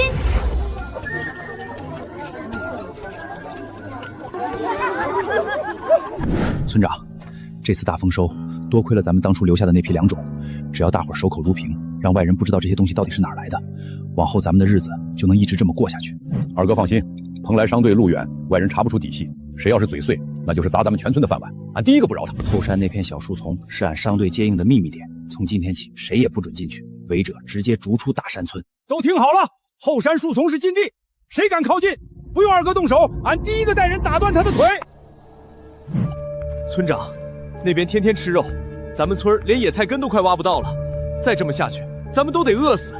刘二狗那窝囊废，以前连碗粥都喝不上，现在又是青砖院子，又是大肥肉，他那后山里肯定藏着蓬莱商队留下了他的宝贝。村长，俺听说县城里那些放印子钱的黑道，这阵子正缺粮，只要咱们能把大山村的仓库抢了，够咱们全村吃1年。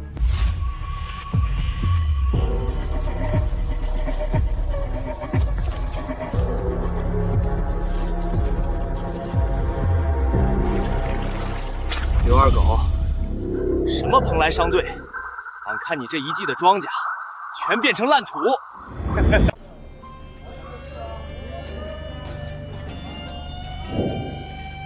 各部门注意 ，Action！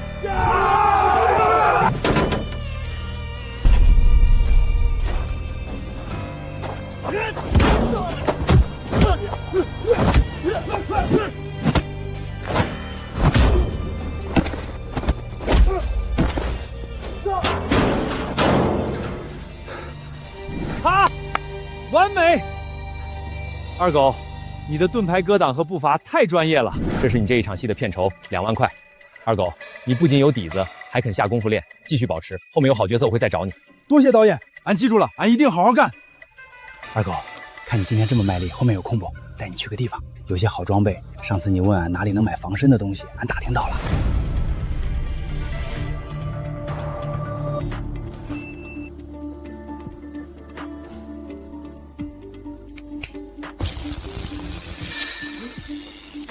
掌柜，这铁家伙按一下就能让歹人倒下，只要碰到歹人皮肤，按下开关，几万伏的电压直接把他电晕，没电也能用。大山村围墙外面全是地皮，木棍没用，要是有了这些铁家伙和盾牌，再来多少地皮也不怕。掌柜，盾牌50面，这电击棒30根，铁丝网200米，全要了。再给俺拿2个竹箩筐装起来。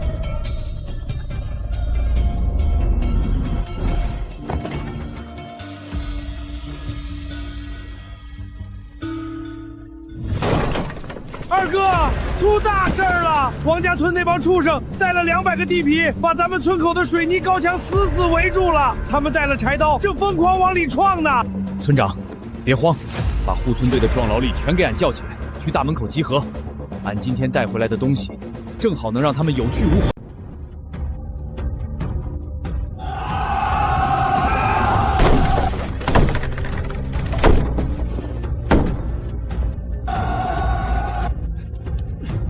护村队的都听好了，二哥带了神物回来。咱们要是今天守住粮仓，每人赏白米10斤，大猪肉3斤。谁要是现在掉链子退缩，全家立刻驱逐出村。把门撞开，冲进去把刘二狗的粮食全抢了，见人就砍。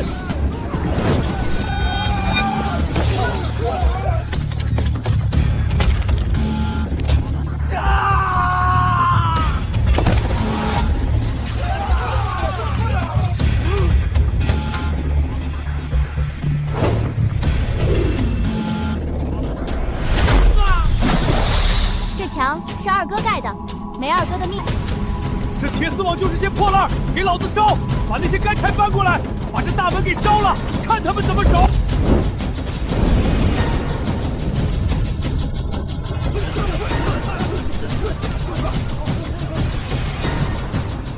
别乱，去饮水渠那边把水闸拉开，灭火！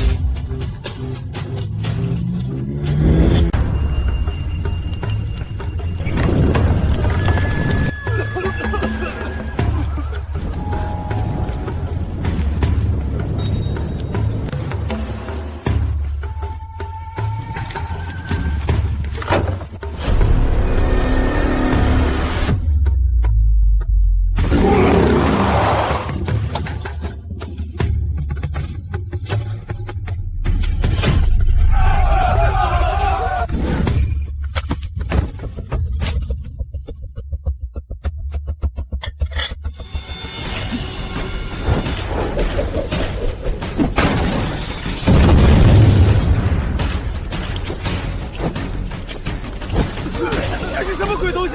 眼睛看不见，脑子要烧化了！救命啊！这是妖物！刘二狗用了妖法！快撤！快撤啊！都给老子闭嘴！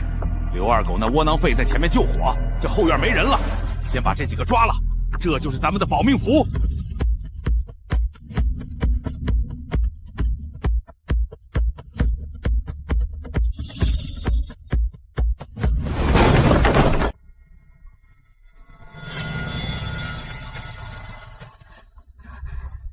刘二狗那窝囊废把那铁怪兽和精米看得比命还重，只要把你们娘俩抓得当人质，不怕他不把东西全交出来。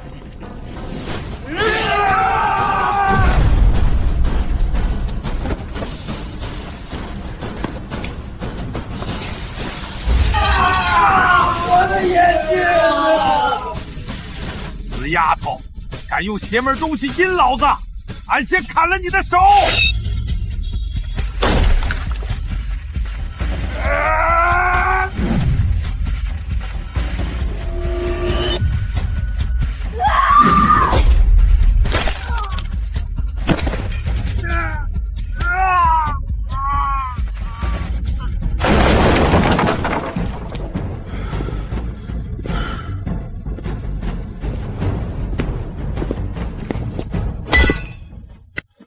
花花，你没受伤吧？爹，俺没事儿，他动不了了。二狗，这是误会，俺是被那王秃子骗来的。误会？你带着刀进俺的院子砍俺的闺女，这也叫误会？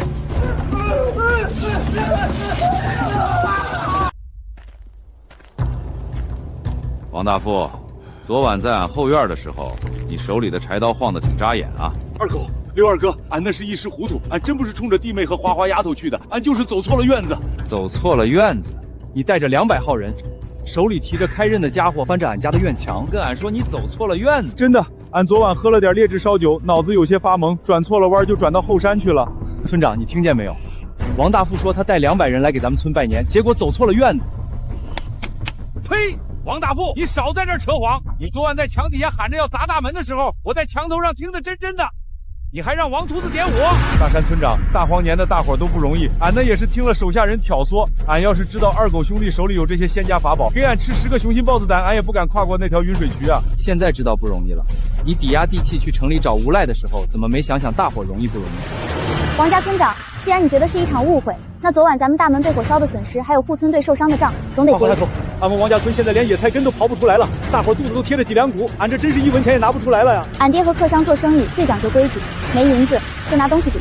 200亩良田，这上面写着要把俺们村的地全划给大山村。刘二狗，你这是要强行绝了俺们村的根啊！俺绝你的根！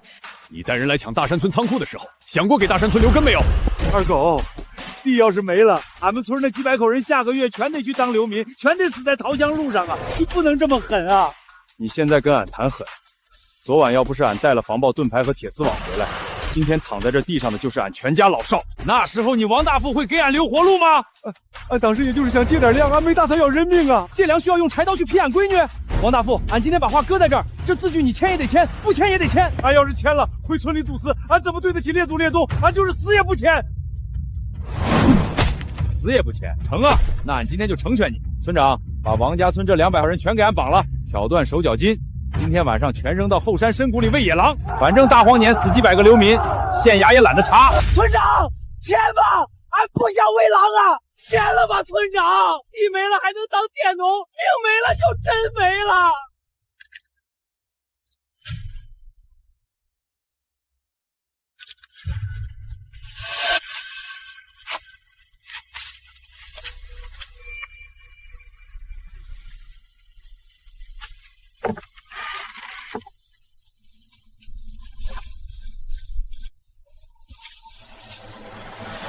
王二狗，断了俺王家村的根，强占200亩地，俺治不了你，县城里有的是人能治你。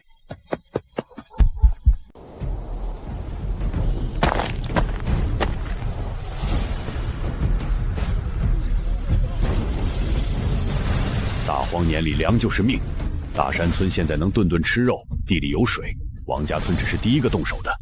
往后还会有更多饥饿、眼红的强盗摸上山来。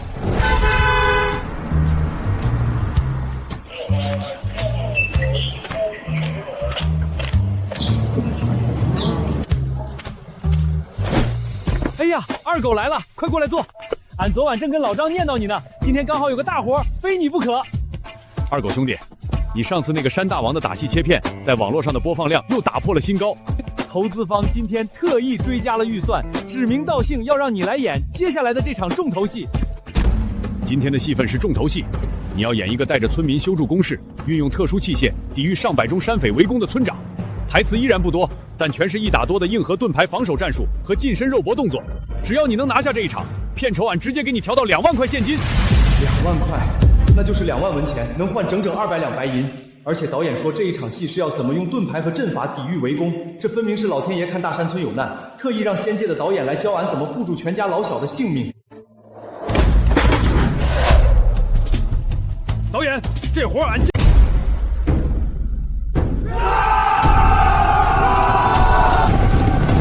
Action， 群演上，二狗接招。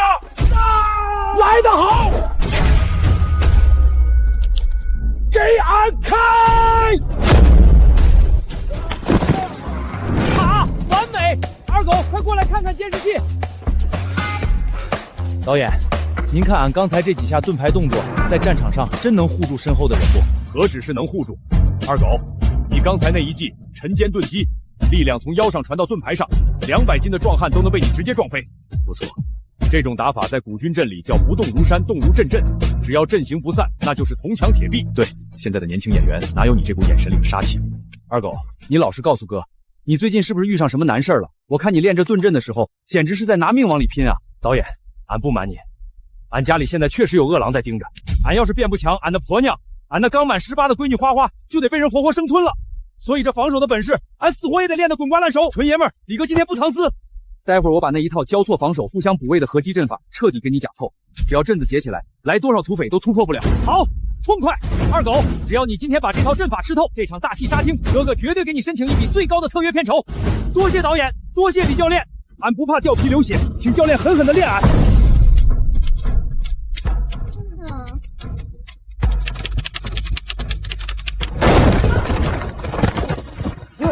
金爷，救命啊！金爷，大买卖！大山村有天大的买卖啊！杀了你的狗眼！没看见金爷正盘账呢，再敢鬼叫，老子现在就剁了你喂狗！慢着，王秃子，你不是跟着王大富去霸占后山大山村的地基吗？怎么弄得跟个丧家之犬一样回来了？金爷，王大富那个蠢货已经被刘二狗打断了腿，那大山村的刘二狗根本不是人，他是得了海外蓬莱仙人的造化呀！狗屁蓬莱仙人！在这大荒年里，老子只信手里的钢刀和仓库里的粮食。他一个泥腿子能有什么能耐？金爷，俺亲眼瞅见的，那大山村现在的仓库里堆满了雪白，连一粒沙子都没有的精米白面，还有地里种出来的神粮，叫什么土豆红薯，1亩地竟然能打几千斤甚至上万斤啊！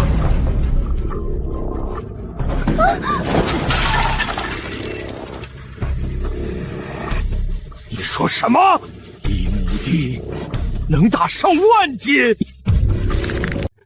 王秃子，你失心疯了吧？全大运朝最肥的薯铁，风调雨顺1年也才收200斤陈数，你跟老子在这说天书呢？金爷，俺要是敢骗您，叫俺全家天打雷劈！不仅如此，刘二狗手里还有一头黑漆漆的铁怪兽，那东西一吼，肚子喷黑烟，就能源源不断把几10米深潭里的清泉抽上山灌溉。现在大山村天天都在大口吃大肥肉，夜里还挂着不用烧油、亮如天庙的不灭神灯啊！大肥肉，不用油的神灯，还有能自己吐清泉的铁怪兽。对啊，金爷，怀璧其罪啊！他刘二狗以前就是个连米汤都喝不上的窝囊废，凭啥守着这等神仙宝贝？只要金爷您带人上去，把那铁怪兽和神粮全抢过来，在这方圆百里，您就是说一不二的土皇帝啊！好一个刘二狗，一个烂泥一样的下等人，竟敢私藏这等逆天改命的宝物！王秃子，你确定县衙的知县谢成才没有派兵护着他？俺打听清楚了，谢知县只是看在刘二狗救了他独子的份上，给了点口头照应。只要咱们做的神不知鬼不觉，半夜摸上去把人杀光，宝贝抢尽，谢成上哪查去？大荒年死个把村子的人，太正常了。哈哈哈哈！好，真是不下火海得不到麒麟子。大荒年里，粮就是命，水就是天。来人，传俺的死字号令牌，把城东黑市里那200名不见光的带刀死士全给老子点齐，带上火把和钢刀，明招破晓，随老子杀上后山，顺俺者昌，逆俺者亡。大山村的仙气和神粮全都是老子的了。二狗兄弟，这是今天大导演特批给你的2万块片酬和奖金，你今天的盾牌防守演得太绝了。老张弟兄，大恩不言谢，俺现在急需大批防身的兵仗家伙，快带俺去你说的那个安保铺子。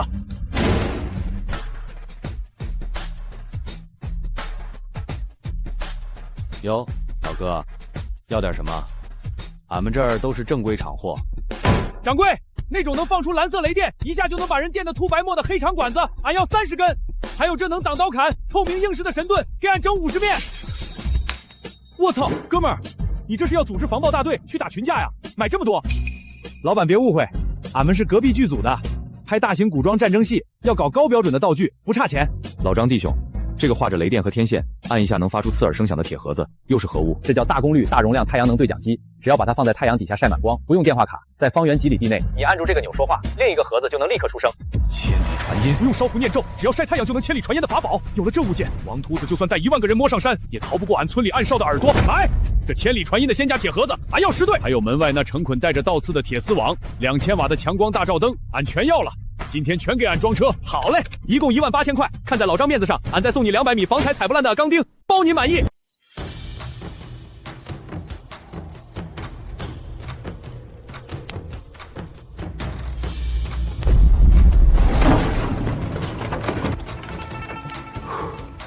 总算赶上了。二哥，是你回来了。这二哥，你这是把海外蓬莱商队的兵杖局给直接搬回来了？这亮晶晶像琉璃一样的物件，难不成是护身神盾？村长，这叫琉璃金刚防爆盾，刀砍上去连个印子都没有。大壮和老三那2下子碰上这盾就是找死。爹，王秃子下午跑了，他绝不会善罢甘休。县城里那些黑市粮商和地痞恶狠了，随时会摸上山来。光有盾牌和警棍，咱们若是被偷袭，村口的水泥高墙也守不住。花花放心，爹在仙界请来了神仙的无限天听法宝。村长，你拿着这个铁盒子，现在去后院排水沟那儿守。俺不叫你，你千万别出声。二哥，这没干没底的绿盒子能干啥？成，俺这就去后院。村长，能听见俺说话不？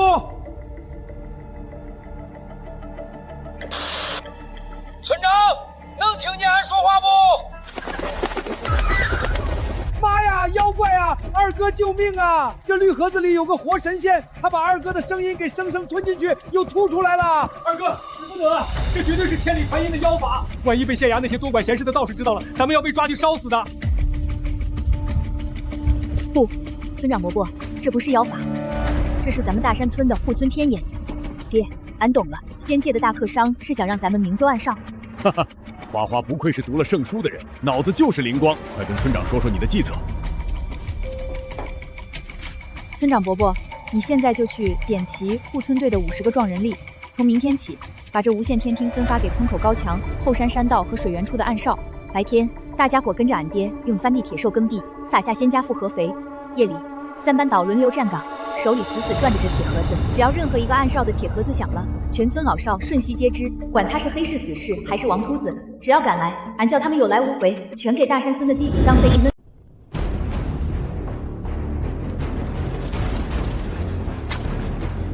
金爷，您瞧见没？前面那就是大山村的水泥高墙。刘二狗这个窝囊废，把海外蓬莱商队送来的精米大肉全藏在这高墙后面的大院里了。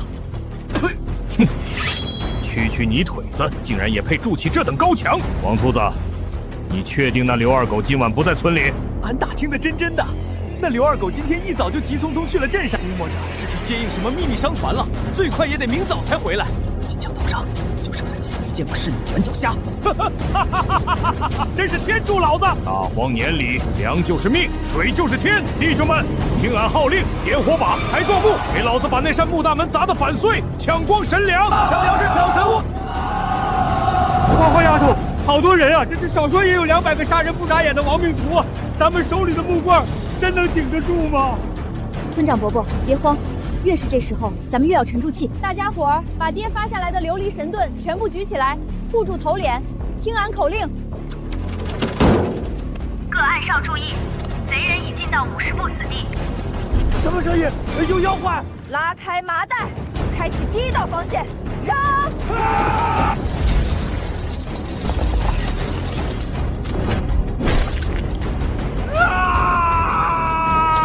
我的脚有暗器，这地上的铁钉子把俺的硬底牛皮癣全部扎穿了！救命啊，金爷！这是什么鬼天网？上面全是倒刺，俺越挣扎它越往肉里钻，俺的皮肉都被勾烂了呀！金爷，不对劲儿啊！这泥腿子村里怎么会有这等阴毒的仙家暗器？没用的废物！几根长了倒刺的烂铁丝就把你们吓破胆了！后退者斩！后面的人给老子举起木盾，硬踩着尸体铺路，抬着壮木继续冲！今天拿不下大山村，老子把你们全剁了喂狗！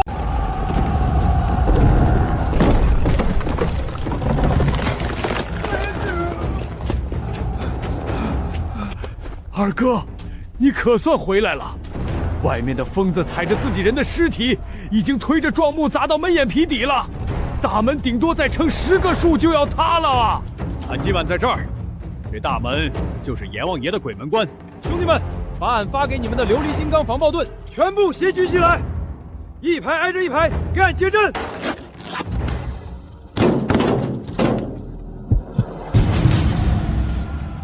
二仙爷，俺们以前就是敲土块的泥腿子，这瞧着像琉璃一样的薄壳子，当真能挡住那帮亡命徒的百炼钢刀吗？把心放到肚子里。大壮和老三那2下子，你们之前都见识过了。俺在仙界跟那帮专门练武的仙人过招，几10根长矛刺上来，这神盾连片火星子都没掉。俺今天把话撂在这儿，这盾就是你们的免死金牌，只要阵型不散，阎王爷也收不走你们的命。二仙爷，那俺们手里这根没开刃的黑棒子，待会儿怎么杀敌啊？总不能拿去敲他们的脑袋吧？杀敌用不着见血，大伙儿瞧好了。瞧见没有？这是天庭的惩罚雷电，只要大门一破，听俺口令，盾牌往前死死顶住，手里的天雷棒给俺狠狠地往贼人身上戳，只要戳中，大罗神仙也得给俺跪下抽搐。门破了，杀光这帮泥腿子！精米白面全兄弟们，俺们身后就是自己的地，地里长着精米白面，屋里坐着俺们的婆娘和娃儿。你们想不想再过回以前吃麸皮卖女儿等死的苦日子？不想！冲啊！都给老子冲！退什么退？都给老子稳住！谁敢再退一步，老子现在就活剥了他的皮！他刘二狗手里就一根雷电棒子，双拳难敌4手，给老子举刀围死他！真不是凡人啊！黑汉子身上穿的黑甲连刀都砍不透，手里拿的是仙家天雷，他一下就拖住白沫，他们不想送死啊！别听他邪乎，刘二狗就一个人，后面的泥腿子全是软脚虾。金爷重赏，砍下刘二狗脑袋的，赏银100两，精米10袋。金大富王秃子，你们2个吃人肉喝人血的畜生！今晚带人强闯俺大山村，真当俺手里没开刃的家伙治不了你们！兄弟们，盾牌别散，互相补位，跟俺往前顶！爹，贼人核心已经全部缩在门槛外了，把防爆面罩拉下来。村长伯伯，听俺口令，施展海外大客商给的连环计，放仙家天罚的毒物，扔！好嘞，大小姐，开铁罐，放神眼，吓死这帮王八蛋！扔啊！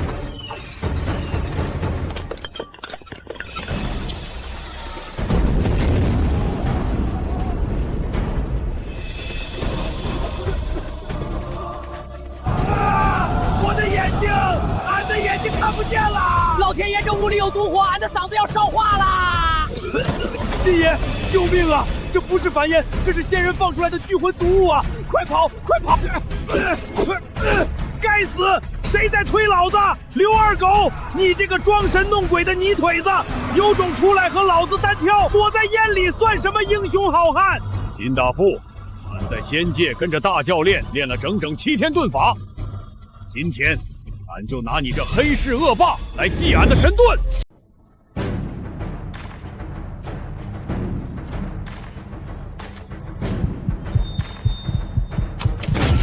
啊！这光，这到底是什么妖法？老子砍死你！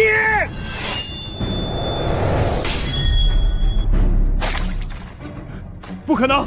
这薄壳子到底是什么琉璃金刚？怎么连俺的百炼刀都能震飞？给俺跪下！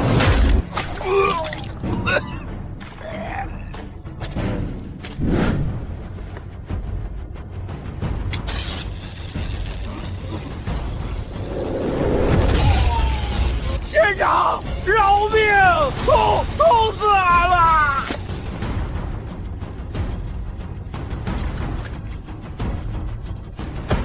首恶金大富已被俺生擒天罚，地上的地痞无赖都给俺听好了，放下手里的刀兵，大仙保佑还能留你们一条贱命。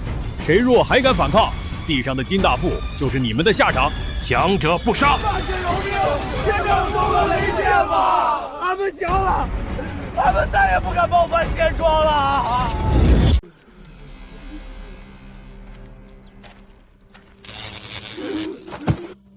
都把头抬起来，看清楚了，这里是大山村，俺爹和海外大客商做生意最讲究规矩。大小姐饶命啊！俺们也是听了金爷的唆使才来抢粮的，俺们再也不敢了，求大小姐开恩啊！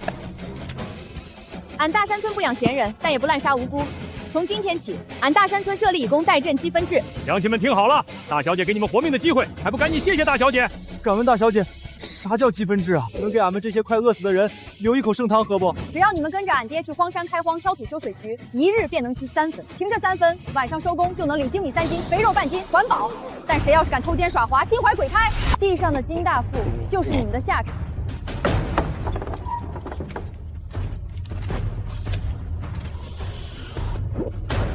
俺们愿意干活，俺们听大小姐调遣，谢谢二仙爷，谢谢大小姐仁慈。恩公，刘老弟，本官在县城听说，那省城黑市的金爷救急了上百号亡命徒突袭后山，连鞋都没穿好就带人来帮你，你竟然把他们全给收拾了！海外大客商给俺留了防身的物件，这帮无赖在大仙法宝面前掀不起风了。如今荒地正缺劳力，俺看他们听话，就留下来开荒了。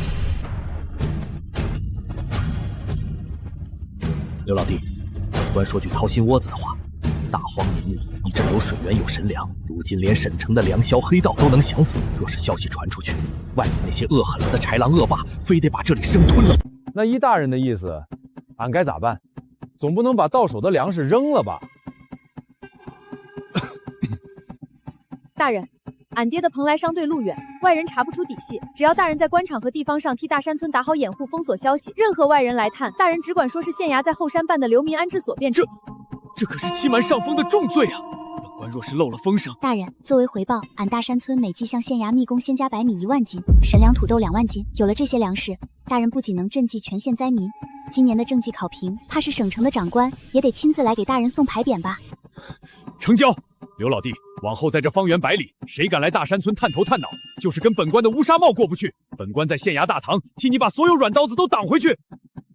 那便多谢谢大人了，以后有俺们大山村一口肉吃，就少不了大人一份。二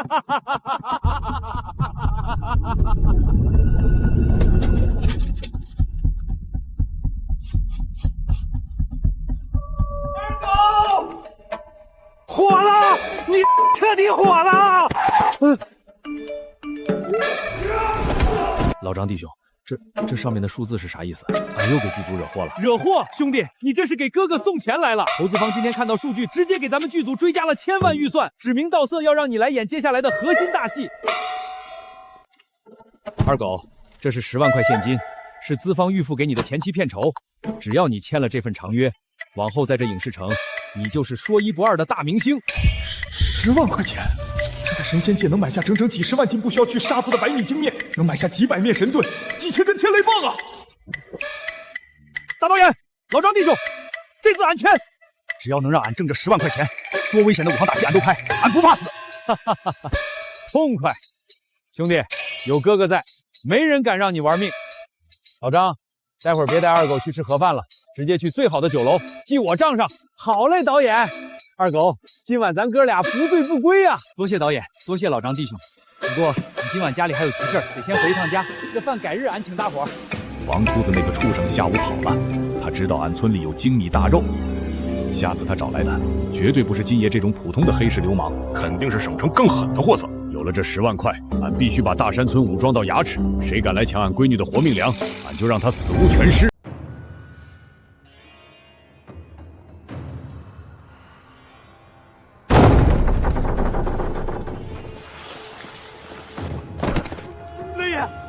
雷爷救命啊！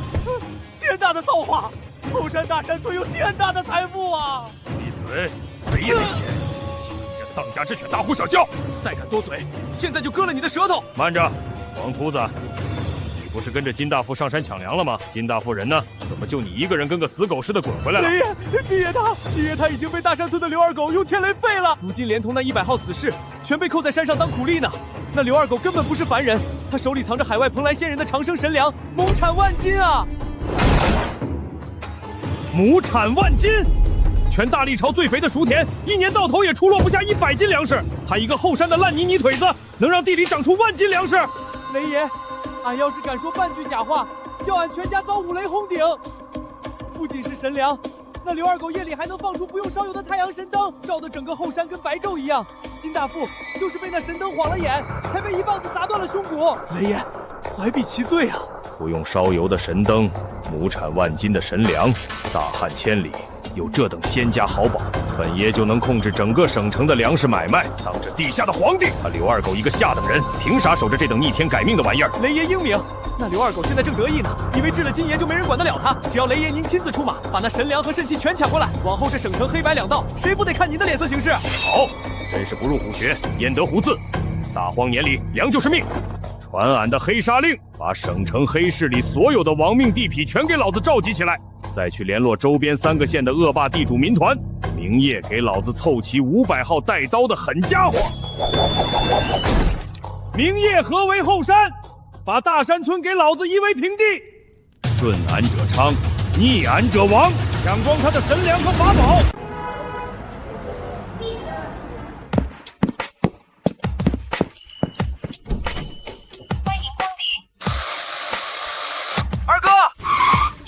仙界能听见不？出天大的事儿了！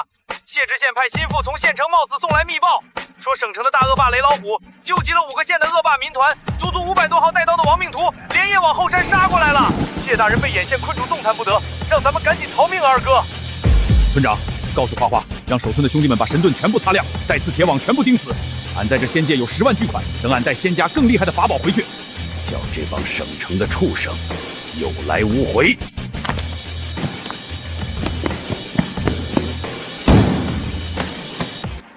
掌柜，把你们这儿最厉害，按一下能喷出漫天浓烟，让人流泪不止、皮肤烧化的催泪瓦斯喷射器，给俺整50箱。哥们儿，你这是要去打仗啊？这大剂量的催泪喷雾，一罐子就能让几10个人睁不开眼，你要50箱？少废话！还有门外那种2米高、焊满尖刺，连卡车都能拦下的铁巨马，给俺整30个。还有那个只要一按，响声能震动几里地，声音大能把牛马吓疯的防空警报大喇叭，俺要5个。今天俺要把这些家伙全部带走。500个带刀亡命徒，这次是真正的生死血战了。但是俺手里有着仙界的10万巨款，有这些能把人熏瞎、把人吓疯的仙家重器，俺倒要看看是你们的钢刀硬，还是俺大山村的现代铁阵硬。雷爷，就是这儿！刘二狗那个窝囊废，把海外蓬莱商队送来的鲜粮和不灭神灯，全藏在这高墙后面的大院里了。金爷就是死在他手里的。哼，区泥腿子，竟然也配筑起这等高墙？王秃子，你确定那刘二狗今晚不在村里？俺打听的真真切切的，那刘二狗今天一早急匆匆去了镇上，如今墙头上就剩下一群没见过世面的软脚虾。哈哈哈哈哈！真是天助老子！大荒年里粮就是命，水就是天。弟兄们，听俺号令，点火，抬壮木，给老子把那扇大门砸得粉碎，抢光神粮！花花丫头，好多人啊！这少说也有500个杀人不眨眼的亡命徒啊！咱们真能顶得住吗？村长伯伯，别慌，越是这时候，咱们越要沉住气。大家伙把爹发下来的琉璃神盾全部举起来，听俺口令。各暗哨注意，贼人已进到50步死地，拉开麻袋，放仙家钢钉和带刺铁网，扔！啊！我的脚有暗器，这地上的铁钉子把俺的鞋全部扎穿了！救命啊，雷爷！这是什么鬼天网？上面全是倒刺，俺越挣扎它越往肉里钻，俺的皮肉都被勾烂了！雷爷，不对劲儿啊！这泥腿子村里怎么会有这等阴毒的仙家暗器？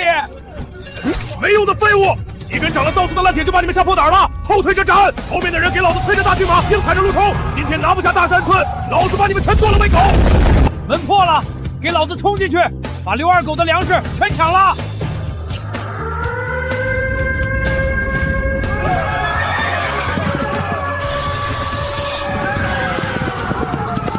亮灯，放毒物。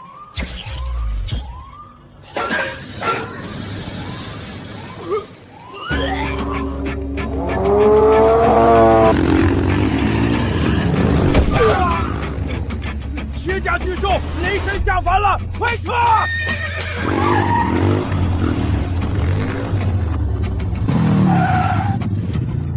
雷老虎，你带500无赖劈俺的墙，抢俺的粮，今天俺就替天行道，废了你这省城恶。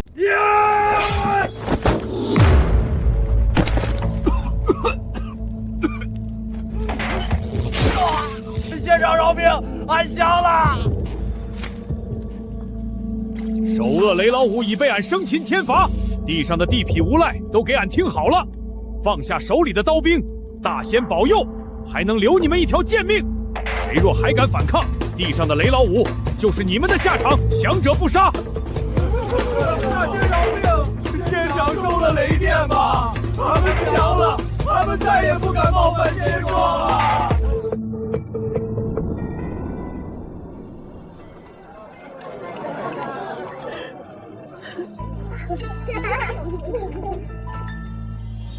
恩公，刘老弟，多亏了你这高产神粮，如今天下大旱，咱们这一县连带周边几个省的流民全靠你活了命啊！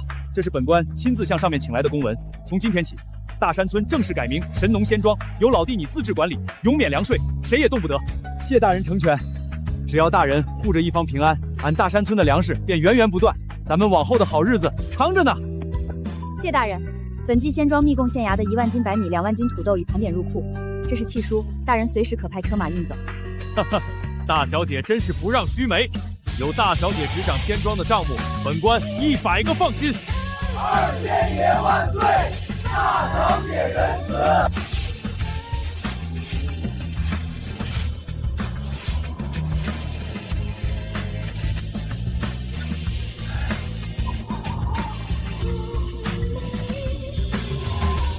俺糊涂啊！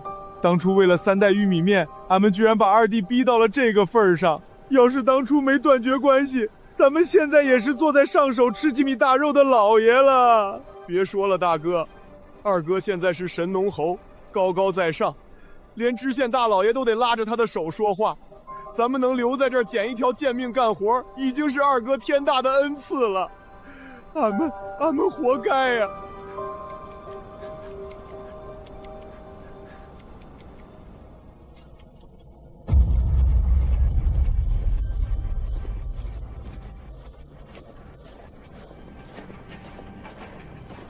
小宝多吃点儿，大荒年的，跟着你二狗叔顿顿管饱，正是长身体的时候，快尝尝，啊！谢谢婶子，二狗叔带回来的米比糖还甜，肉比镇上酒楼的还香。爹，你也吃，今儿个仙庄修好了大围墙，地里的土豆又收了几百担，咱们真的过上做梦都想不到的好日子了。好，大伙儿都吃。花花，爹以前没本事，让你们跟着俺受尽了作践，但往后只要有爹在，谁也别想再动咱们一家一根手指头。老天爷开眼，30年的当牛做马熬过去了，从今天起，俺们大山村，俺刘二狗一家彻底在大历朝直起了腰杆子。